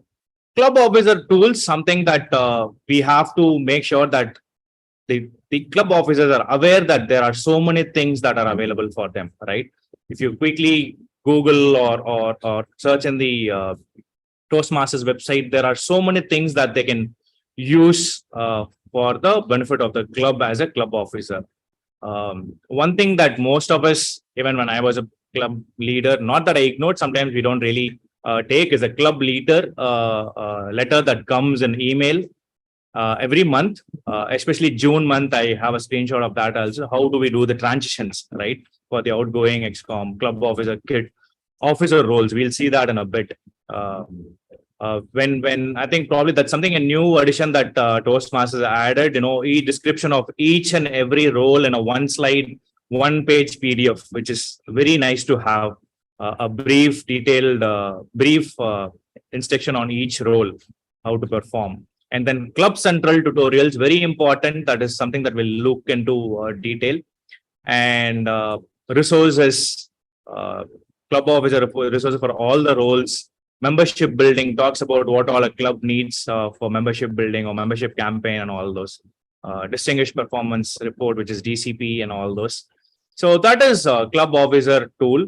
And then someone mentioned it, past ExCom officer is something that is very important. We need to know how the club has been performing. It's important that we know the history of the club, right? Parliamentary procedures, we did speak about it, a lot of inputs on why this is important. I don't see a lot of clubs adapting to it yet, but a good progress and compared to, back in those days.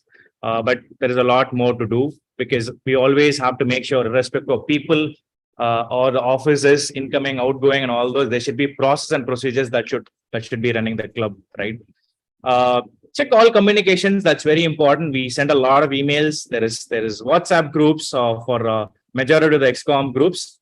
We see people come and put thumbs up, heart, any emoji, but then 2 days later they come and ask the same question, right? So that is something very important that they all have to do.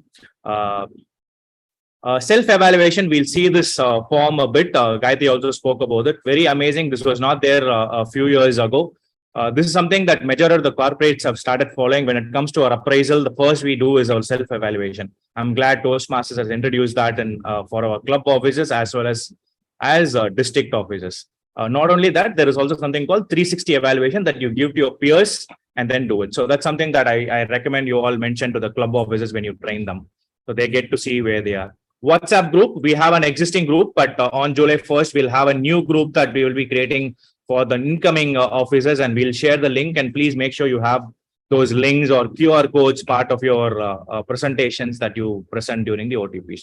Leadership mentoring, something that is not widely looked upon. We all know a lot of people take up mentoring when it comes to speeches. But what I all want you to recommend the officers that are taking over is to start taking up leadership mentoring, even if it's an SA, right?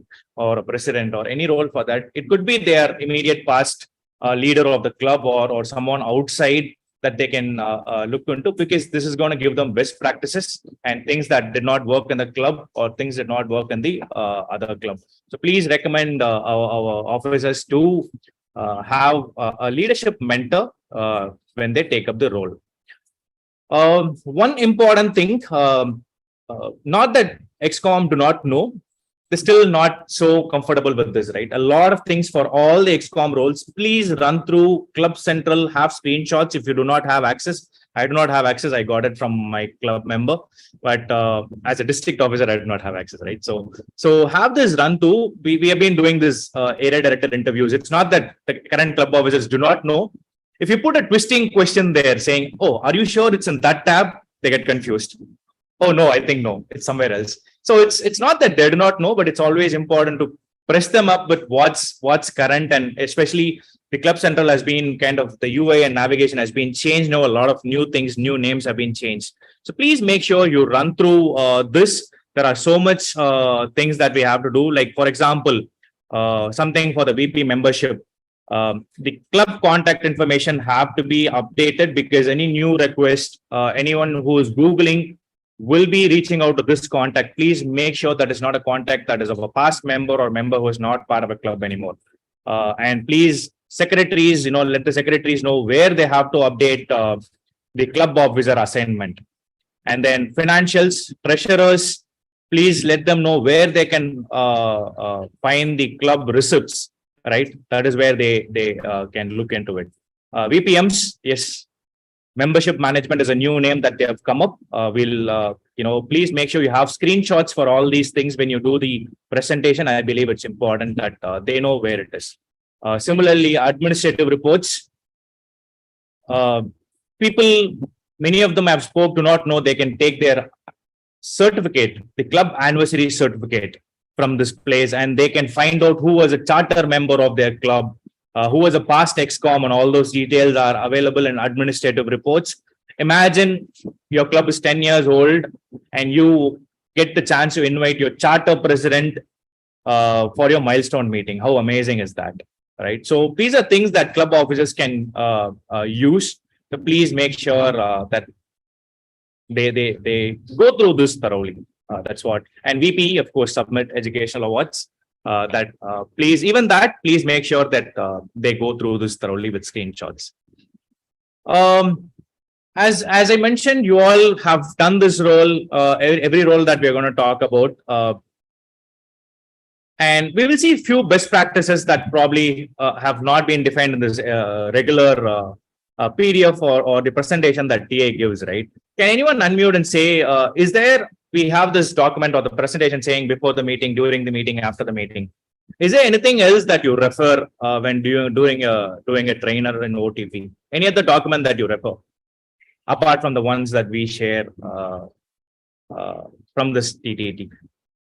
Any other document that you think you have to refer, or you just go through, okay, there's a slide called during the meeting. What did I do as a president during the meeting? Let me think and then speak. Is that what you do, or is there something else that you refer? In the same book, there is something called as a timeline, which gives an overview of what we are supposed to do each month. Okay. So that is something which also guides apart from before the meeting, during the meeting, and after the meeting. Yeah, could you be a little detailed? Which timeline? It's like a club timeline. So it says when the term starts, when the Beta Clock Award starts, what we are supposed to do this month, what we are supposed to do in May, what we are supposed to do in June, what the club is supposed to do. So there is a timeline in the same leadership book. So that gives an overview what we are supposed to do. If we are supposed to conduct elections this month, it is there like a summary bullet points. Okay. Fair enough, Priyank. Thank you for that. What I'm going to do is I'm going to quickly share something here. There is also the thing that I was looking for is this. Let me quickly share. This thing called a club officer training manual. In the past, I've heard trainers saying, okay, I saw this PPT, so I just went out before the meeting, after the meeting. They did not know, not everyone, they did not know that there is something called like a trainer's manual, right?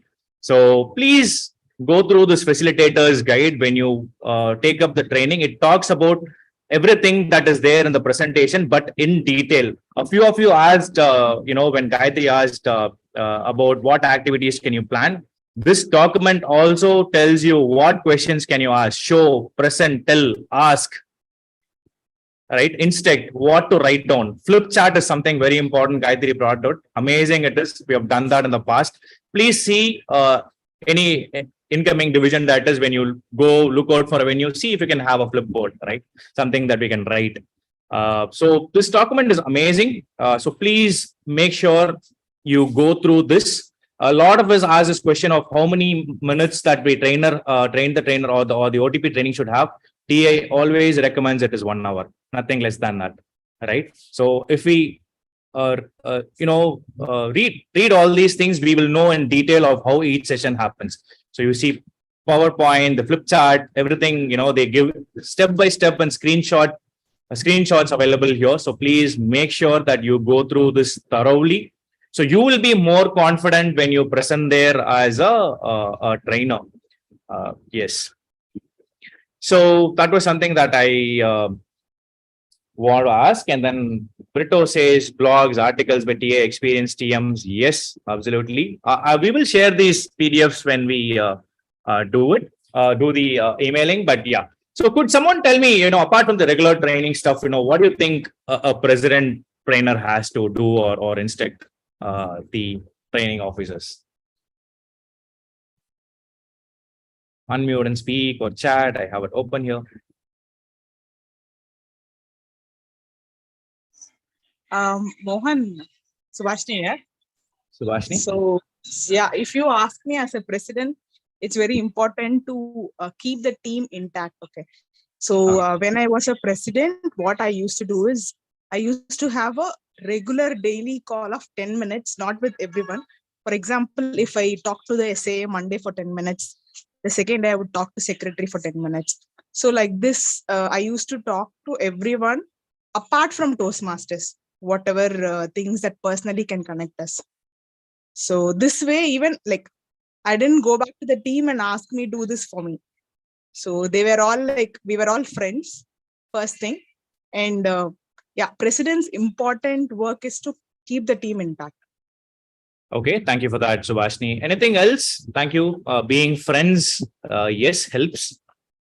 I would say, this is Saranan here. I would say the challenges faced, but best practices followed, as well as motivation strategies, and how to ease the work of ExCom members so that the future succession planning will be good.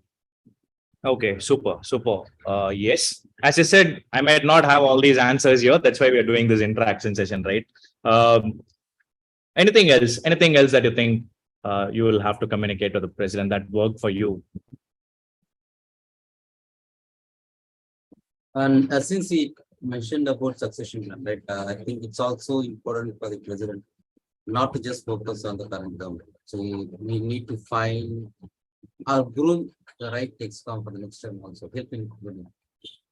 Okay, that absolutely yes. That probably becomes when he becomes the IPP, right? Or the president when it's your current term. You know, when you move out, you don't just go out there. Okay. Anything else before we look into what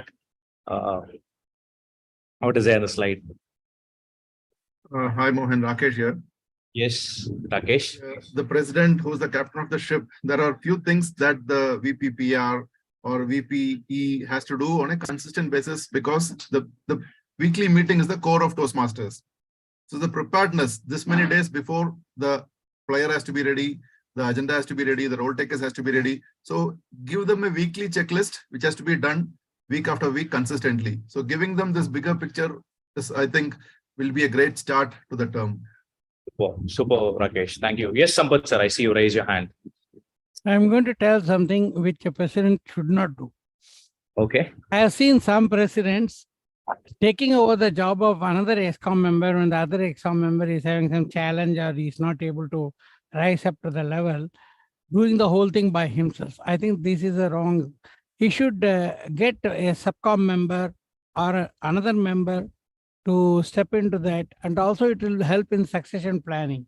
So president himself should not start doing things.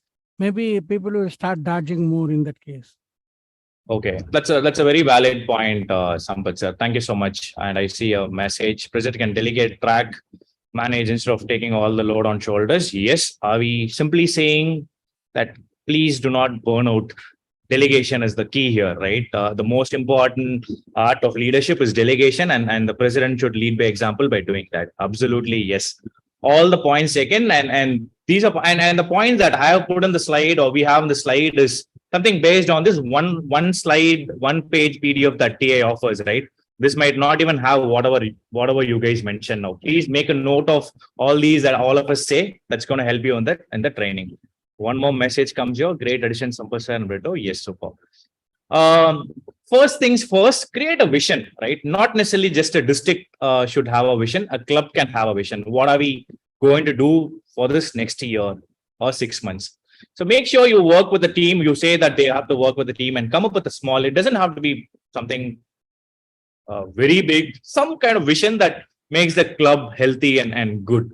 So fair and equal treatment, very important for a president that he is going to be, we call him the CEO of the club. So please let the president know that they have to be fair and equal and treating every member the same. Very important.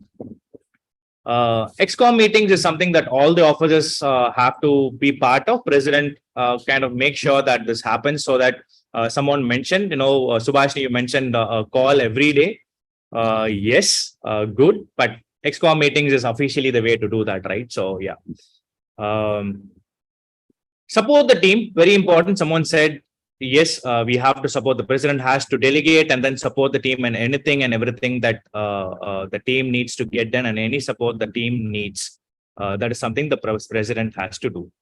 Delegation, as I said, we spoke about it. Thank you for the answers. And because we don't want the president to take up every single role and then do it. Sometimes, we have in reality, we have clubs that have only 4 people, 5 people. They still run meetings. Those cases, I understand. Sometimes they have to do dual roles until they get that membership. But I've seen club members where they have about 20 members, 25 members saying, this person did not respond. This person was not active. So I did 4 ExCom roles. as a proud thing. No, it's not a proud thing. Please let them know delegation is very important art of leadership, and they have to make sure, even if the member is a newest member, except for the president, he can give them that opportunity and train them. Of course, if we can do an offline OTP or something like that for the new member. Gayatri spoke about, what we are coming up with, the club quality support and club support team and all those things. We will be able to train even a newest member to take up XCOM. So please let them know that delegation is very important. Resolving conflicts, very important for a president. Without any bias, we should fair and equal, listen to both the parties. Resolving conflicts is something that is very important as a leader of the club. Recognitions and awards, please let them know that these are all part of the XCOM training, not in very detail, but the president has to talk to the VP, VPM, or anyone for that matter to see what are the recognitions and then make sure they're all getting recognized on a timely fashion. Right? Business meetings, something that we spoke about, when we touched upon parliamentary representation. We should probably have a separate parliamentary procedure on, as part of a TLA event. So we'll definitely see in detail about this. So that's about, President. Do you think we missed anything else here? A few points that, few of you mentioned that was amazing. A few things that I mentioned here. Anything else that you think is important apart from this?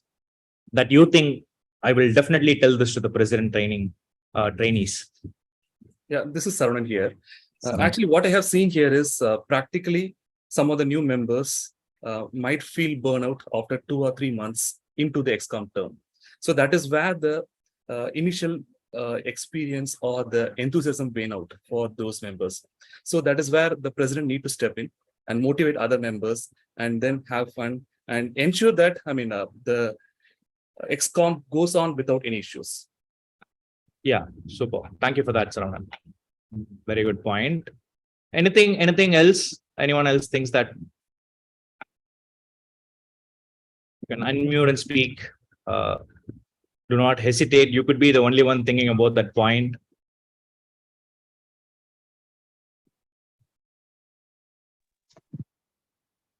Yeah, Mohan. We can actually initiate more initiatives, like new initiatives to the club in his term or something. So we can bring in more kind of new programs or new things that we can bring in. As you said about the best practices or the parliamentary things, right? In the same thing, like we can bring in more kind of a programs and all the other things that will benefit to the members, that will attract the guests, that will also take the club to the next level. Okay, new initiatives that will take the club to the next level, and that will also give members to be more interested doing things. Yes. That I believe that's Sampath, right? Who is that? Sorry. Yeah, it's Sampath. Yeah, sorry, I'm not in my dual monitor today, so this full screen. Sure, no problem. Yeah. Everyone. So when you speak, please mention your name. That will be helpful. Yes. Yeah, definitely. I'm Sampath from the Yellowpur Toastmasters Club. Thank you, Sampath. I see Kavita raised hand. Kavita, you have. Yeah. Yes. Hi. Actually, it's better if we have a committee. Most of the clubs, I do understand that we have the extended committee for delegation and all. So if it is already the commitment is brought as an extended committee for the XCOM members, that's really helpful. And we can also have, in addition, though we strive for the successor, the next XCOM members in that term itself, developing them as a succession plan, that will also help, so that it's easier for them to take up next term. Yes, absolutely right, Kavita. There is a point in VPE about that, but even VPM, VPPR, officially the club constitution document talks about a couple of committees that VPM and VPPR can have. So please make sure that you tell the president trainers or any trainer for that matter, any trainee for that matter, that they all can have the right from VPE till SA, right? They all can have a subcommittee that is going to make things easy for them, so they don't burn out in 2 months or 3 months. So thank you for that, Kavita. We'll quickly go into Vice President Education. Could you all tell me what you think you will want to tell the Vice President Education, apart from the regular stuff, right? Contest, super. What else? Who is speaking? If you could click on the virtual hand, that will show your face or your profile on the top. If not, please. Priyank here, Mohan. Priyank. Priyank, yes, Priyank. So I said contest and speakathon, probably. Okay. Super. Anything else? VP, something that worked for you that is not like in a regular portfolio? Mohan, Yes. Mohan, I have one point which is often missed, which is Uh-huh. also one part reason for attrition. This is inclusivity in normal clubs, not weak clubs, I'm saying. Clubs having 25 to 30 members, you will find a few members are never in the picture. Okay. Some 50%, 60% of members, they keep on running the meetings, but some of them, they are due to some reason or other. Okay. So the vice president has to include everyone, good distribution and including everyone, so that the attrition can be reduced. Because I have seen it happening. A person who didn't know many roles in the last 6 months, usually next time he doesn't renew. This has happened. So that is an important thing, to give distribution of roles for all the people, including everyone. If somebody is not coming, we have to talk to them, president and VP, and then get them back on board. Thank you.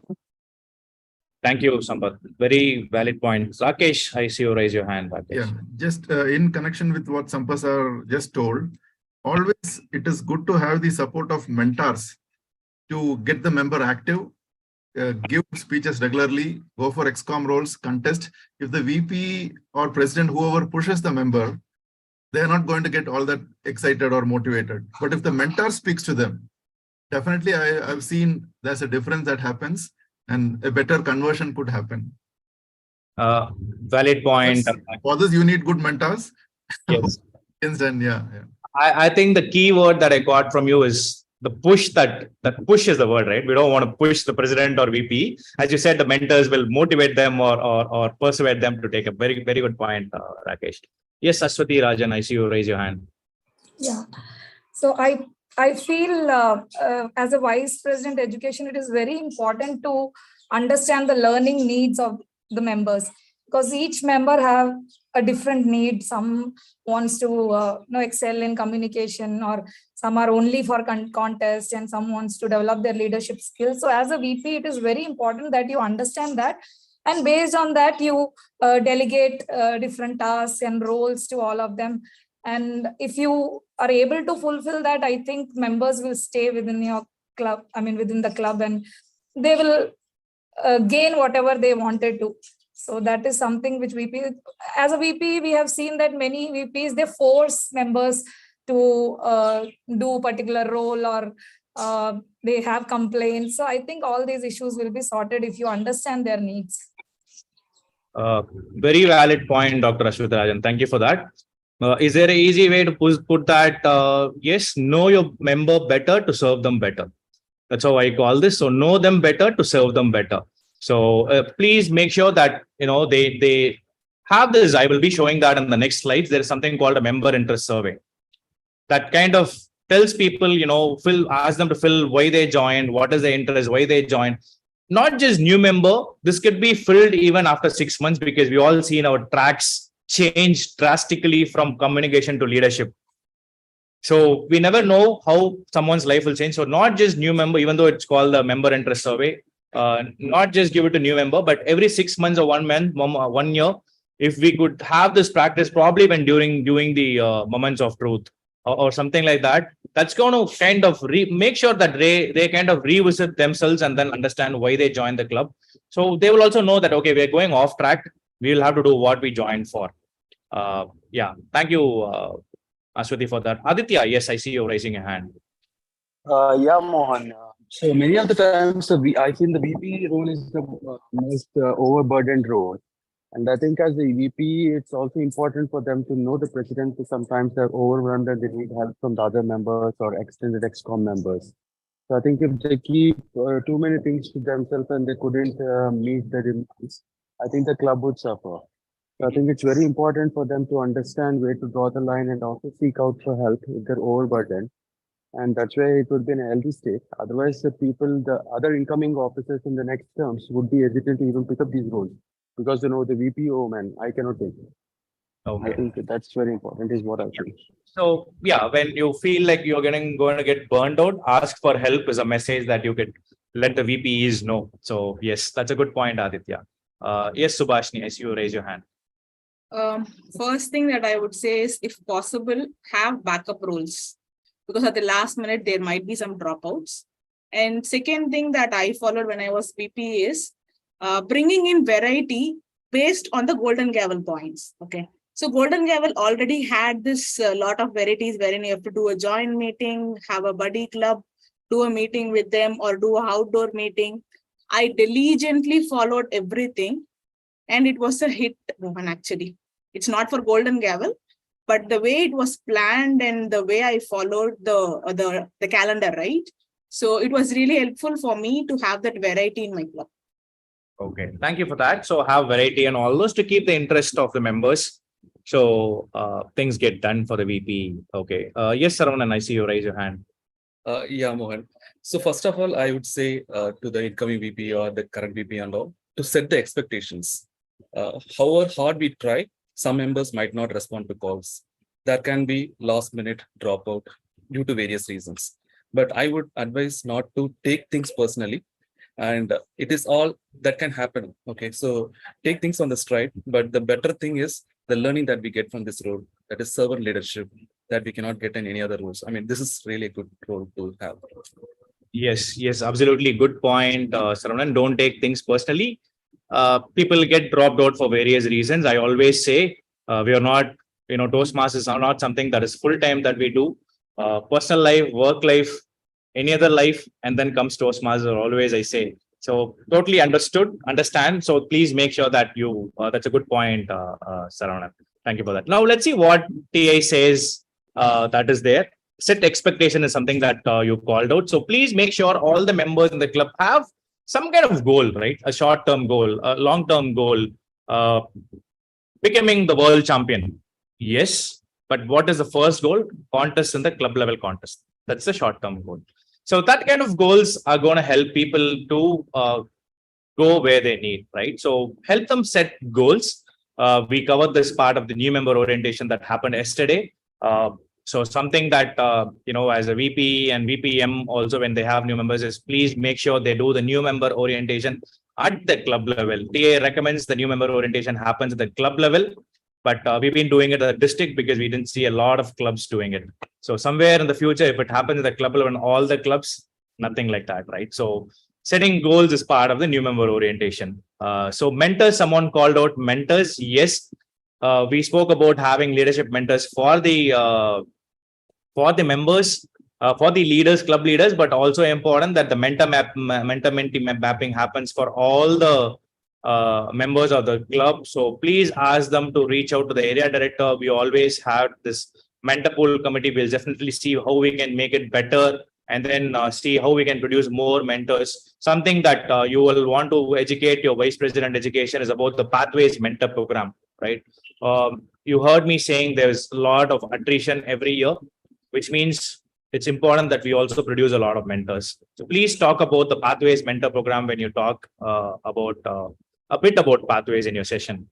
So what else? Plan meetings, plan ahead of, we also have some awards for this. So plan meetings ahead of times, 2 weeks, 3 weeks, 8 weeks, whatever works. And be ready to see, if there is dropouts or anything like that. So plan meetings so that burnout is not there. You go 1 day before, 2 days before asking someone on roll. No, that's going to be hurtful for the VP and for them. So please educate them about that. Subcommittees, someone brought that up. Subcommittees, what kind of subcommittees? Help in meetings. The VP don't have to be burned out. If there is a new role player, very new member, right? The first time, you can have the VP doesn't have to really go and explain or anything. There could be a couple of other members, senior members. You could delegate part of a VP committee. Go and tell them, okay, you're going to play this role of timer for the first time. This is how you handle the timer card. This is how you note down this log book. Just an example, right? So have a couple of them go explain these roles to the new members that join the club on how to do roles, explaining the flow of the meeting, etc.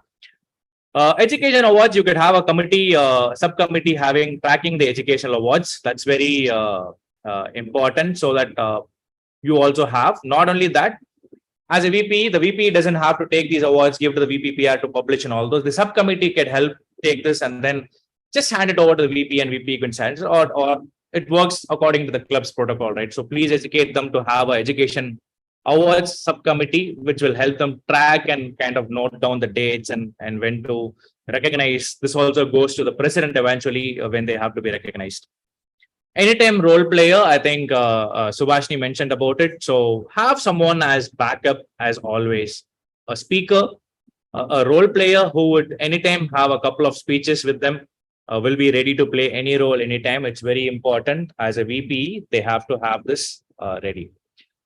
Educational sessions, very important that the VP reaches out to area director, or we started having the speaker bureau and all those. So please make sure that they know that they have to bring in education sessions to motivate. This also motivates the members of the clubs, right? And improve their knowledge on various things that's there. Contests, someone mentioned contests. The VP, please make sure that they completely have ownership on this contest, and then make sure the contest happens on time, and then get the best resource needed for the contestants of their club, be it mentors or anything for that matter. Basecamp manager, something that probably we don't use this terminology much. Please make sure you use this terminology. Do not say as a VP you approve awards, track the level completions. No, use this term called Basecamp managers. I think it's underutilized. So please make sure you use this term called Basecamp managers, and then have a slide showing, what is that. I'm going to show you that now. You also please have that. That is very helpful for them. What else? Something that is forgotten by a lot of clubs, the educational series that even now I see few clubs doing, very few. There is something called the Successful Club Series, Better Speaker Series, and Leadership Excellence Series. I believe we are totally underutilizing this. Please have a point talking about this, saying these are the things that are available if you want an educational session in your club. So, and there is something called Easy Speak. A few of you might have known. I've personally used it when I was a president and VP. Today, if you ask me, I got a chance to interact with a lot of ExCom. They don't even know this tool exists in a large. So please, you also go through this. There are videos that are there. This tool does a lot of things. Automatic agenda, automatically emails to the members. When you fill up roles, it automatically emails the members saying that you have taken up this role. Are you okay? If you're not sure, you let me know, and all those is automated, right? And yeah. So I see also messages saying, Rakesh has mentioned ideally ExCom members can take a backup role takers. Yes, good point. Conduct special meetings. Yes, something that Subhashini mentioned. Thank you, Bhagat, for that. So Easy Speak is something that I seriously recommend all of you to mention that during your trainings. Something that is amazing, but we are underutilizing it. This is how, if you're out of touch and all those, this is how an approval portal looks. Please have a screenshot of how they do it inside the Basecamp and all those. That's going to be helpful. We see we have this VP president group. We see a lot of members coming and asking, we do not know how to do, where to navigate and all those, especially with the new changes in the Toastmasters UI. So please make sure you have a couple of screenshots. That helps. Someone spoke about having a checklist. There is, as I mentioned, not only these things, there are a lot of resources that we are not utilizing. There is something called a club quality checklist that make sure that, we run meetings properly, right? There is a yes, no button that the club ExCom can do to make sure that club runs properly. And when it comes to mentoring, there is something called as a mentor program kit that many of them do not know. A mentor interest survey. If you want to be a mentor, distribute it to every club member, right? And then this could be part of the new member orientation as well. Eventually, do you want to be a mentor? Mentor assignment notice. Mentee assignment notice. The same document has two more, zip file adds two more documents, talks about the roles and responsibilities of a mentor. And then a beautiful certificate. Imagine as a club officer, VP at the end of your term, or sometime when someone finishes mentor or helps a mentee do certain levels or whatever, you give them the certificate during the end of the term. How amazing is that? All right. So that's about VPE. Large portfolio, but with proper committees and proper planning, should be able to be done easily. VP membership. Could you all tell me what you think can go here for VP membership? Unmute and speak. Messages.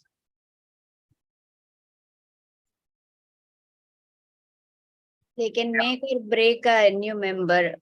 They are how they interact with the guest can decide whether they will become a member. Okay, thank you for that. Yes, and how they interact and all those. Any other answers? I don't have much to say, but I would like to talk about the VP membership during the period that I was returned back to Toastmasters. So he actually kept calling me, talking to me in such a way that he actually gives you the, it's a he, so that is why I'm using the pronoun he. So he kept on calling me, insisting that, saying that we need you back. Literally the feeling that they gave you is without you, the club is nothing. So that was the kind of commitment that the VP membership did to bring back people who had left the fraternity. And I was totally floored by it. And that was the main reason actually I came back after 3 years break. So VP membership is exactly the person who makes or breaks the club. Yes, that's a very well point said, Bobby. Priyank did mention about that. I heard this word that you said, Bobby, the feeling, right? I think there is a very thin line there where how or she makes you, not just you, any member feel and come back to the club. When you said multiple calls, it's a thin line making that as a multi-level marketing company. Right, that is something that you have to make sure that you tell your VP membership. We are not a multi-level marketing company. We are not an MLM company. Hey, you come to the meeting. Okay, what will happen in the meeting? No, that I can't tell you. You come and see how it works. No, tell them what happens in a meeting. Nothing wrong, right? We are not going to sell them anything or anything. So explain everything, even the fees. I always believe in this. Tell them the fees upfront. As a VPM, should tell them the fees upfront. There is no hidden. We're not doing anything like a multi-level marketing company here. So very well said point, Bobby. So there's a very thin line. Please make sure as a trainers of VPM, you mention that to the member, or the old member should not feel, okay, they're kind of pushing me to too much. I have to change my mobile number. No. And one other point that was brought up is, be nice, interact. I believe it's not just VPM. I think it goes to every other XCOM role, right? Every member for that matter, not just VPM. Everyone has to be very nice with a guest or an old member. Thank you, everyone that answers. Saravanan, yes, Saravanan. Yeah, one of the important things I would say here is VPM plays a key role in some of the parameters in moments of truth. So the first impression that is very much needed. I mean, that is the VPM who plays that role. And then the membership orientation, induction, all are key parameters for MOT, and which will be helpful for the VPM as well. Yeah, yes, thank you for that, Saravanan. Orientation is something that new member guests will also feel nice when they assign to a mentor and everything, the inductions and everything. Thank you for that, Saravanan. Lakshmi, yes, I see you raise your hand. Yeah, I see VP membership is the first customer facing member for the club, because PR does all the promotions, but when the guest comes in, so as you said, we are not doing any multi-level marketing, we are not pushing, selling anything as such. And it's also responsibility to VP membership to find the right person to the club, because I had a bad experience, someone who's trying to come in and trying to market something else. So you need to understand the person, his intention. We have to set the things right, that we are here to develop our public speaking skills and leadership skills. It's up to him, but they're coming with different agenda. That's one thing I want to mention. Second thing is VPM, since everyone knows only VP membership the first, the job doesn't end just by making them member, because it's also the responsibility team to make sure the mentors are assigned, make sure these the start and at least they give the, at least until they give the icebreaker speech, we need to be with the member and though they have a mentor and all, because I see that personally that only VP people reach out to VPM than to VP or president at the initial stage. Yes, thank you for that, Lakshmi. I see Satya raise a hand. Satya, 1 minute. Before that, there are a few points in the chat. Retain existing members, add new members by Prabhu. How to convert successfully from guests to members? Yes. Pintu says how VPM pushes the membership charges. Okay, Pintu. Bhagat says have to have a talk with members and guests to get to know about their history. Yes, Bhagat, thank you for that. Yes, valid point. Satya, yes, Satya. Thank you, Distinguished Toastmaster Mohan. It may be a very simple thing. When a member doesn't turn up for 2 or 3 meetings, you just call him and ask him about what is the challenge. It makes a world of difference, And also VPM is not about just adding membership and grabbing those Smedley Award or Talk Up Award or Beat the Clock. It's more about how you take care of existing members. And if you do that, I think the other things fall automatically. So just making a phone call of what's happening at your end, what is the challenge, if they are not turning up for 2 or 3 meetings, I think that's a big thing. And when someone does that, the other person gets a feel that there is someone who cares for us. And eventually it becomes a practice when you move up the ladder. Yeah, absolute point, Satya. You said it's a simple point. No, definitely not. I think it's one of the very important point, because taking care of the existing members, if they are satisfied, they're going to bring new members, right? So as simple as that. And if you're not, what happens? We're going to talk about that. If you're not taking care of the members, even if the existing members, I always believe losing members is equal to losing knowledge. We lose everything there. So thank you for that, Satya. Yes, Sampath sir. See, I'm going to continue where Lakshminaran talked about after sales service, I'm going to continue that because there are 2-3 additional points. One is, in Medley, we used to have VPM, part of informal member orientation. Even after the member joins, at the end of the meeting, there used to be 3-4 new members or guests with whom the VPM will discuss about the Toastmaster aspects, whatever queries they have. This is one point. Second point is, VPM in many clubs is likely to be the next VPE. So it is in his own interest to keep the touch with the members who have joined, not just to drop them then and there. Third and last point is, there is something called member sponsorship. So in some clubs, they are not even filling it properly, so that who is the member sponsored a new member is not clear.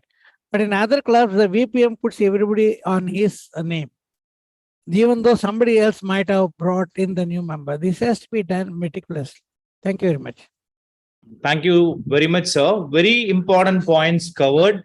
One thing very important is the sponsor, right? I have that as part of slide. As you said, very much missed, something that we've been educating the members in the VPM group as much as possible. I will talk about that in a bit. Thank you so much, Sampath sir. Yes, Sharif. 2 things. One is like when member is joining in a club, a VPM should really understand. A VPM should really understand the sustenance of that member in the club, like on a longer run, how far a member is going to continue in the club. And the second part is, this might be probably aligned with what Toastmaster Satya said. Not just VP, but also as a VPM, you can also track the progress of members joined in the club, so that whenever you see no progress or whenever there is a less progress from towards their goals, you can connect with them, understand the challenges that they are facing, talk to VPE to identify the right opportunities for them towards their goal, and provide them with all possibilities. That helps to retain those members. Absolutely. Yes, Sharif. Thank you for that. So help the VPE, not just with VPE, but even the VPM track the member to see, if the members are happy with what they're doing. If not, talk to them. Yes, valid point. I see Sampath raising his hand. Yes, Mohan. Yeah. So I would like to share my experiences as part of the vice president membership for the past 1 year. So one is like the first thing, like we should make sure that the guests are getting the right expectations, right? Like what they want the club, what they'll get benefited from the club. So we should actually channelize the resources that we have, and we should also clearly communicate this is what your learnings, and you'll have growth in terms of communication, you'll have growth in terms of leadership, because some Some people expect to have a growth in terms of like sales. They are from a sales background. How will I present? How will I do? So based on their expectations, based on their goals, we should be able to tell the right information to them. That is one. And the second thing is we should make sure that the club is being more reached in a larger audience, right? Because we are more confined to one zone and one area.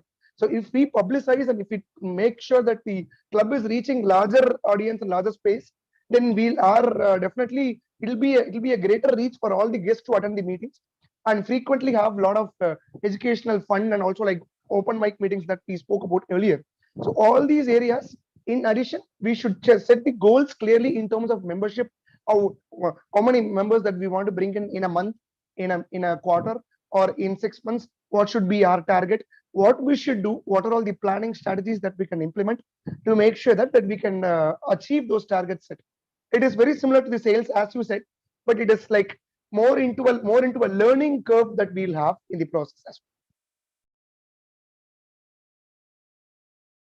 Sorry. Thank you so much for that, Sampath. Yes, VPM also requests planning. Yes, thank you for that, Sampath. I see Bobby raised her hand. Bobby. Thank you so much, J.D. Mohan. Mohan, this is not related anything to do with membership or anything. Just an observation and a request.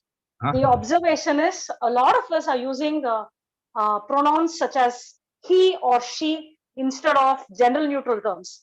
The president may not just be a he. The VP member may not just be a he.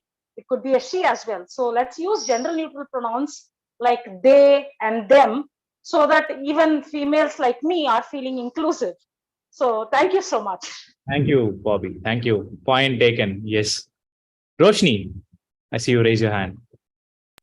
Hi, good afternoon, everyone. I just wanted to share two things. One, it would be good if the VPM trainer doesn't, or the VPM doesn't give unrealistic expectations. Like they shouldn't end up saying just so that they get the member. They shouldn't end up saying that Toastmasters can do this and that, but they should ensure that the members know that it is the amount of effort they put in is what comes out of Toastmasters. So many people I've seen, they join Toastmasters thinking like they'll be able to improve their everything, but they don't want to do anything about it.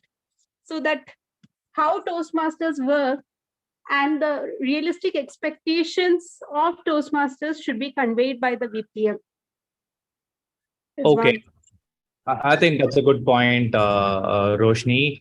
Very important. See, I think there is a script for new member induction and orientation, all those. I think it's very limited. If you could educate that, they can always, of course, apart from the script, if there is something that they want to add to it, absolutely, yes. As you said, there are so many things that we do out of the box or above and beyond that. As a club, what is that we want to deliver to the members that they join? Absolutely. A good point, Roshni. Thank you so much for that. Yes. Now let us quickly see that amazing response by VPM. I always, say this: customer service is not just one person's job; it's an entire team. So similarly, VPM is something that is not just just the VPM has to do. Everyone have to come together to take care of the members. That's very important. And I see amazing responses coming for VPM. We'll see what we'll have to do. Regular communications is the first thing that I say that the VPMs have to do in their clubs. Sometimes, the renewal is over. Okay, let's call them before the next renewal. No, that's not what happens, right? Talk to them, pick up the phone, talk to them every, once in a while. If you don't see them in the club, as Satya said, if you don't see their progress in the club, please talk to them, find out what happened.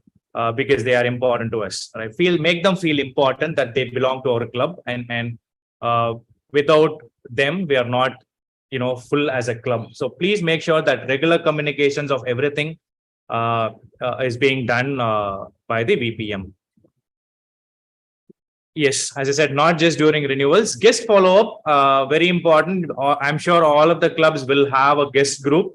So apart from the group you post and all those, make sure that they kind of follow up with the guests regularly, not very like every day and all those, but make sure they kind of follow up once in a while to make sure they don't lose a touch of what's going on here.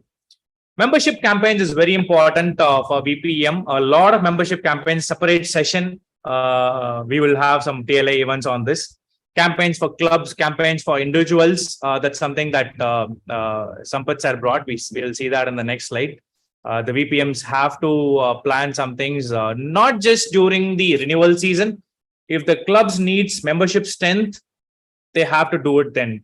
They should not wait until a Smedley or a Talk Up Toastmasters or a Beat the Clock comes. When the club needs members, it needs members. And when you see the fall, please instruct them to start doing that until the membership goes very low. So that is very important. Membership campaign, renewals and fees. Please instruct the VPMs to communicate this very ahead of time, like in August, for September or October renewal. So things get planned, because a lot of us have not just the renewal fee, but also the club administration fees, right? You have to work with the XCOM and see how you can put that to the members and then get it done. So please make sure the VPMs communicate this ahead of time. Few of the campaign stuff that I believe the clubs can do is open houses, speech crafts for community clubs, open houses in corporates and communities, special events that will attract. You can bring in a lot of new initiatives or special things in a event, and then invite a lot of guests that could be members eventually. A few things that I want to show you, because you all can show them in the training. One thing I definitely want all of us to cover in the training is about the self-pay, right? The new initiative that TA has got.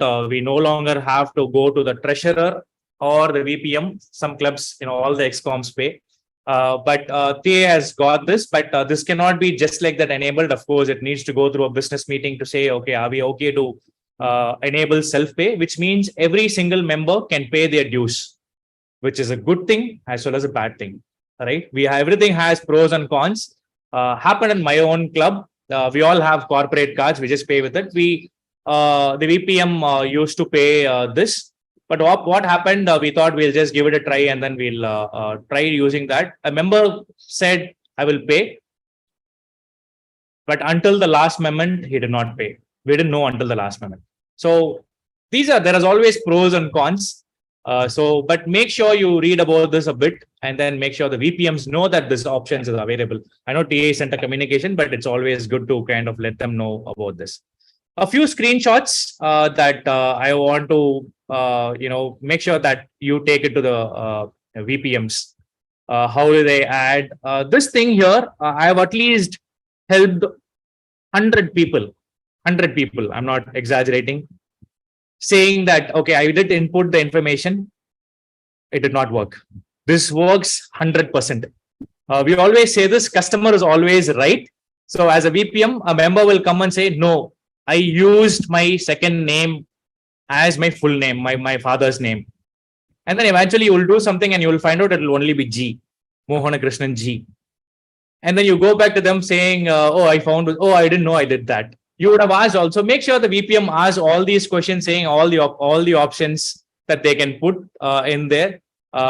We cannot go tell them that what you did was wrong. We always say customer is always right. So similarly here, the member is always right.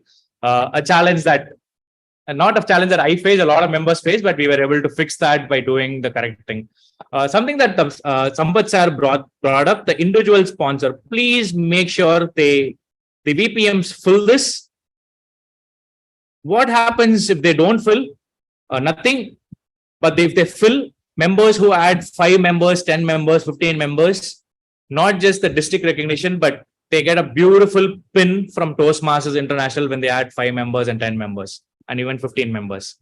So please educate them to make sure they fill this information there. And not only from their club, you can also ask them and educate them, saying they can also put members from other club as individual sponsors. I want to bring up a real-time scenario that happened in a club during pandemic, or even till now. TA takes a lot of time to ship these pins or anything that we order. A club added 22 members and they came and told me they did not add sponsors. They said, because last time we did not get the pin. So we thought, why to do that? and then eventually the pin arrived later, right? So it was so hurtful for me. So please educate them when you do the training. The member interest survey that I spoke about, yes, goes well for the VPE also. So it has a lot of information to understand why a member joined this club. And it can be a regular practice to fill in once in 6 months and once in 1 year. Similarly, there's something called a new member profile that we can distribute it as soon as the member joins. That's something that we want to do. As I mentioned, there are club campaigns that we do. I'm not going to run through it slowly, but Smedley Award, Talk Up Toastmasters, Beat the Club. We have district recognitions for this, and Toastmasters also sends a beautiful ribbon that you can flaunt in your banner, or you can hang it out in your club meeting. When you add 5 members in any of these terms, any of these campaigns, you get a beautiful ribbon that the club gets. Please educate this to the VPMs. This is how TA puts, and we as a district also communicate this in all the groups and social media on who won which award. Similarly, individual awards, 5 sponsor, 10 sponsor, and 15 sponsor. I have received 5 sponsor, 10 sponsor. That's the picture of my pin. I've never got a chance to add 15 member at once. It happens in a program year, July to June. All right. So yes. Guest packet, something that is available to download. Please have a screenshot of this. We will also see if we can give you all this soft copies of this document. Something that is worked out amazingly. I've personally given a few of this to a lot of club members and VPMs. They have to know this is available. Imagine a guest comes and you hand out these colorful brochures. It is so nice. So yes. VP Public Relations, I know we are running short of time. So I'm going to quickly check out a couple of. Okay, Priyank says VPM missed putting my name and sponsor and missed out. We're sorry, Priyank. Nagajyoti says V2. Yes. So please make sure you do not miss it the next time.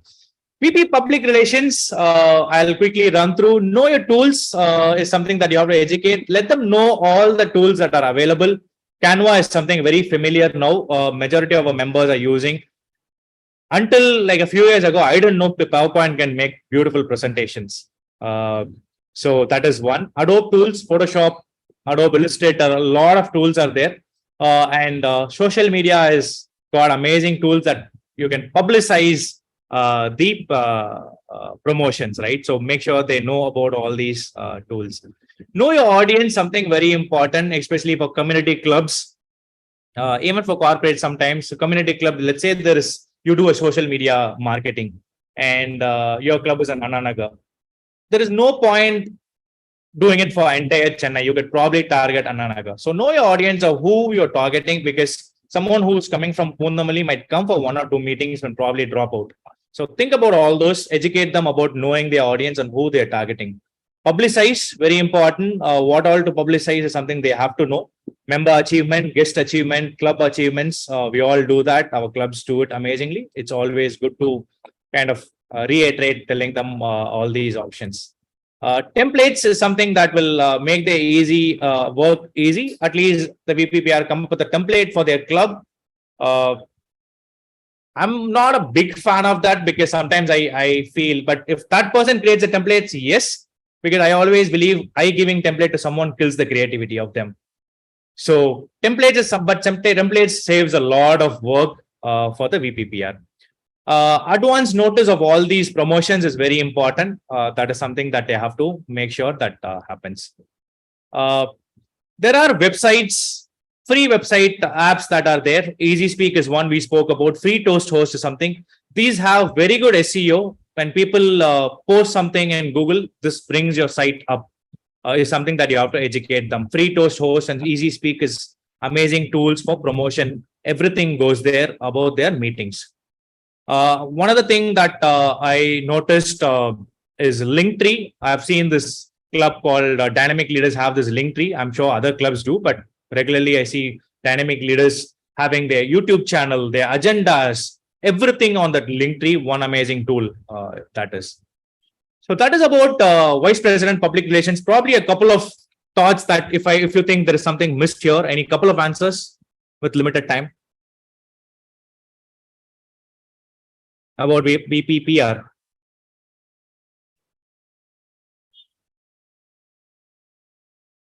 Anyone?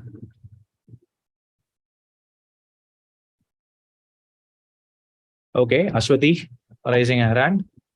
Yes. So I think VPPRs are the brand ambassadors. So it is very important that they go through the brand guidelines and they promote that in their clubs. So that is something which we always see, that flyers and agendas, they are coming out without following the branding. So that is something very important, which as a VPPR you need to follow. Thank you for that, Ashwati. Very important brand guidelines. There is a document that is there, talks about everything PR. I see Arun mentioning newsletter. Thank you for that, Arun. Ashwini saying be creative but stick to the brand compliance. Yes, TA is very good about it.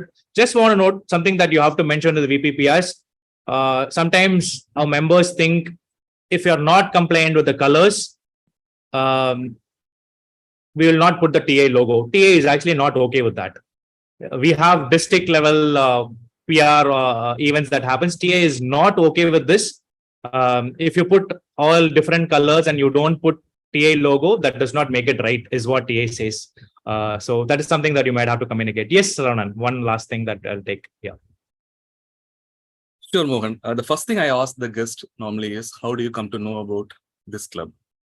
And if they say social media, internet and all, then definitely we are doing good.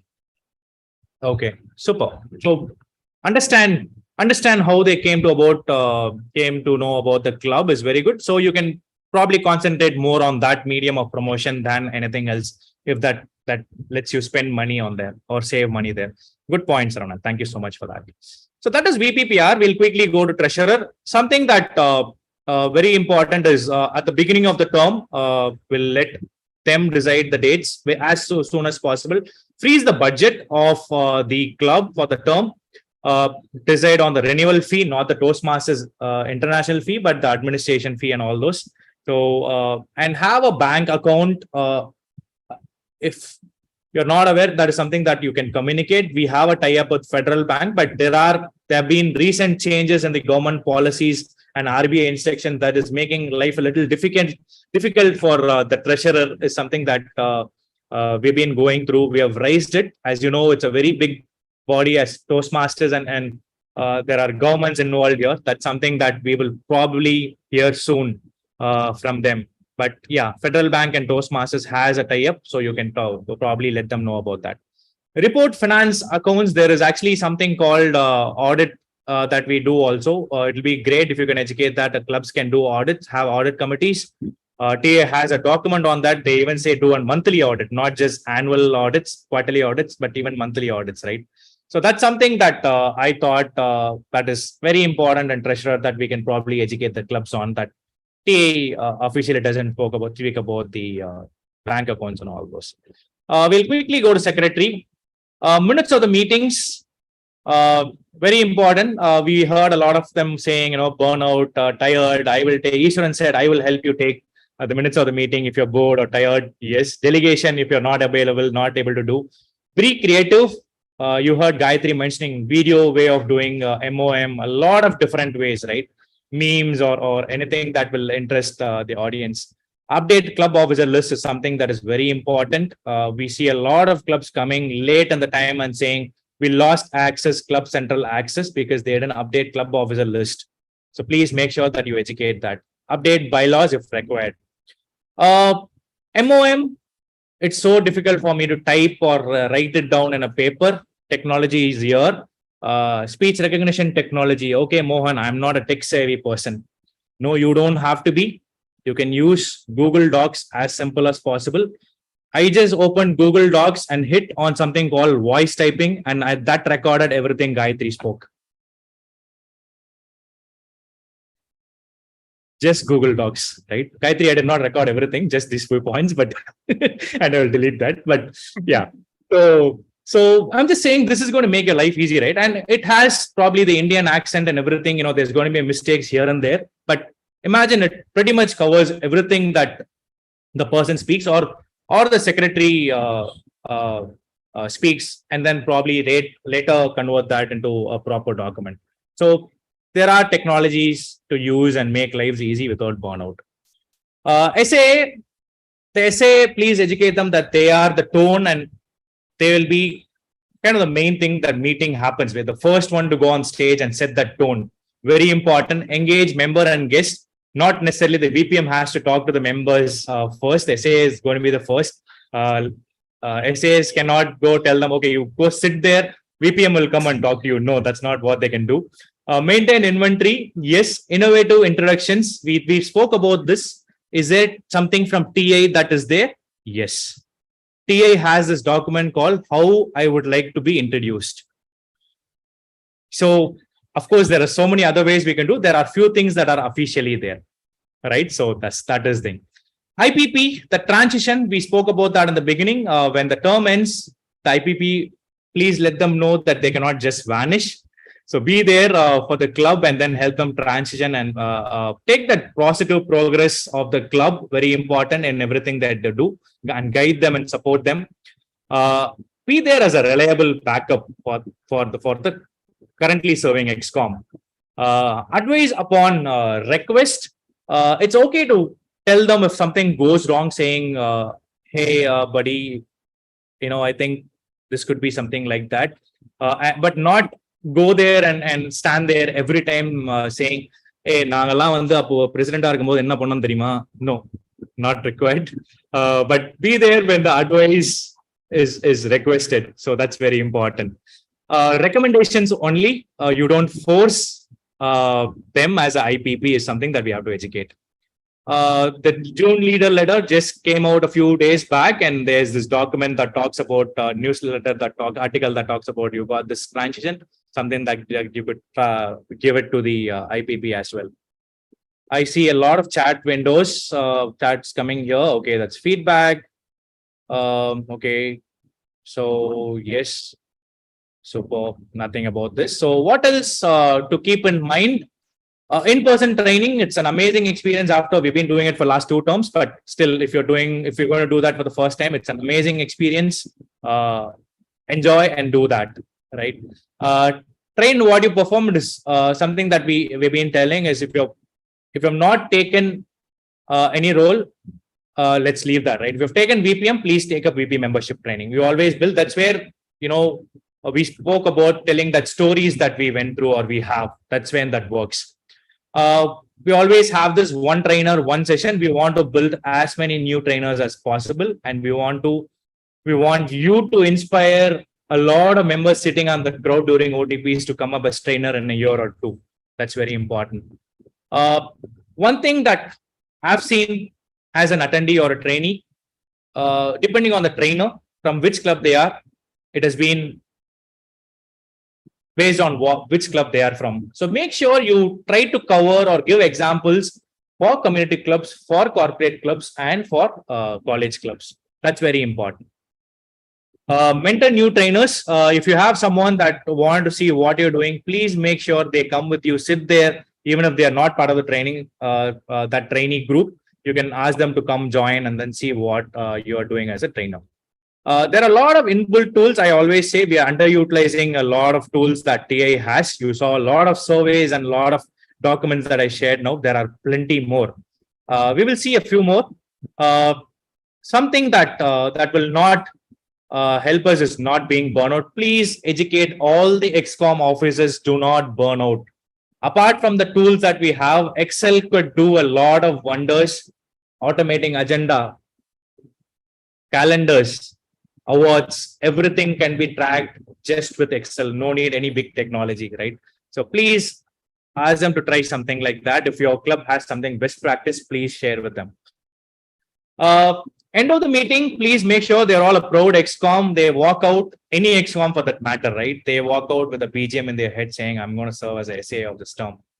And I'm going to be a wonderful person doing that. So that's the feeling that we want to give to all the ExCom members. What else? Something that I had to put here, we spoke about council to all the members, especially president, vice president when it comes to division council, and with the VPM when it comes to area council. There is this governing documents, protocol 7.0 that talks about area council and division councils. I think Sampath brought out saying individual members can present. TA recommends that individual clubs present in an area council. Please go through this. And if you could add this couple of slides, at least with VPM, VPE, and VP, or the president for the area council and division council for president VP, that will be amazing. A few inbuilt tools. Recently, a lot of things TI has been bringing. There is an inbuilt. We had this app. We still have it. I don't know how many of you are using it, but something that we can tell our members is there's an R counter tool, grammarian tool, and timer tool inbuilt in the website when they log in. They don't have to put names, the member name, everything is inbuilt, and there is a storage. It stores forever. No need to take those logbooks anymore. Yeah, just an additional input. A few links. We will share this PPT as mentioned, has a lot of information. Most important, this is our easiest opportunity to share as much as knowledge to our members. We are not going to get all these ExCom officers at one place for the next 6 months. So the more knowledge we give, the more knowledge we share, it's going to go to their clubs, and that will be taken over to the next level of club leaders as well. So please make sure you give your best and share with them everything possible. With that, you're going to inspire a lot of people to become great leaders and trainers like you in the future. Something that I want to say before I say thank you is, we all know Toastmasters Club is something that is very friendly and supportive environment, and sharing knowledge is something that is fundamental. Not just it's a quote says friendship, but because that is the only thing that we can give without losing anything, right? Because so please share that knowledge as much as possible, as I said. So thank you so much. That was a bit about the ExCom roles that you're all going to be training in the next few days. Thank you so much for that. Thank you, DTM Mohanakrishnan, for comprehensively covering the entire gamut of ExCom roles. Imagine we have a pot of soil and we pour water in it every day for a few months. What happens? Nothing, right? But if we put a seed on the soil and pour water, it grows to become a beautiful plant which bears fruit for others. It is not what is poured that matters, but what is planted. Through the session today, our district leaders have planted the seed of great trainers who in turn will plant the seed for great club officers. I conclude the session by extending my gratitude to DTM Gayatri and DTM Mohanakrishnan for this thoroughly comprehensive sessions. And I also thank our TLI Chair, Toastmaster Arun, for arranging this. And I express my sincere gratitude to all those of you who could join us today to make this a great Sunday. Thank you all.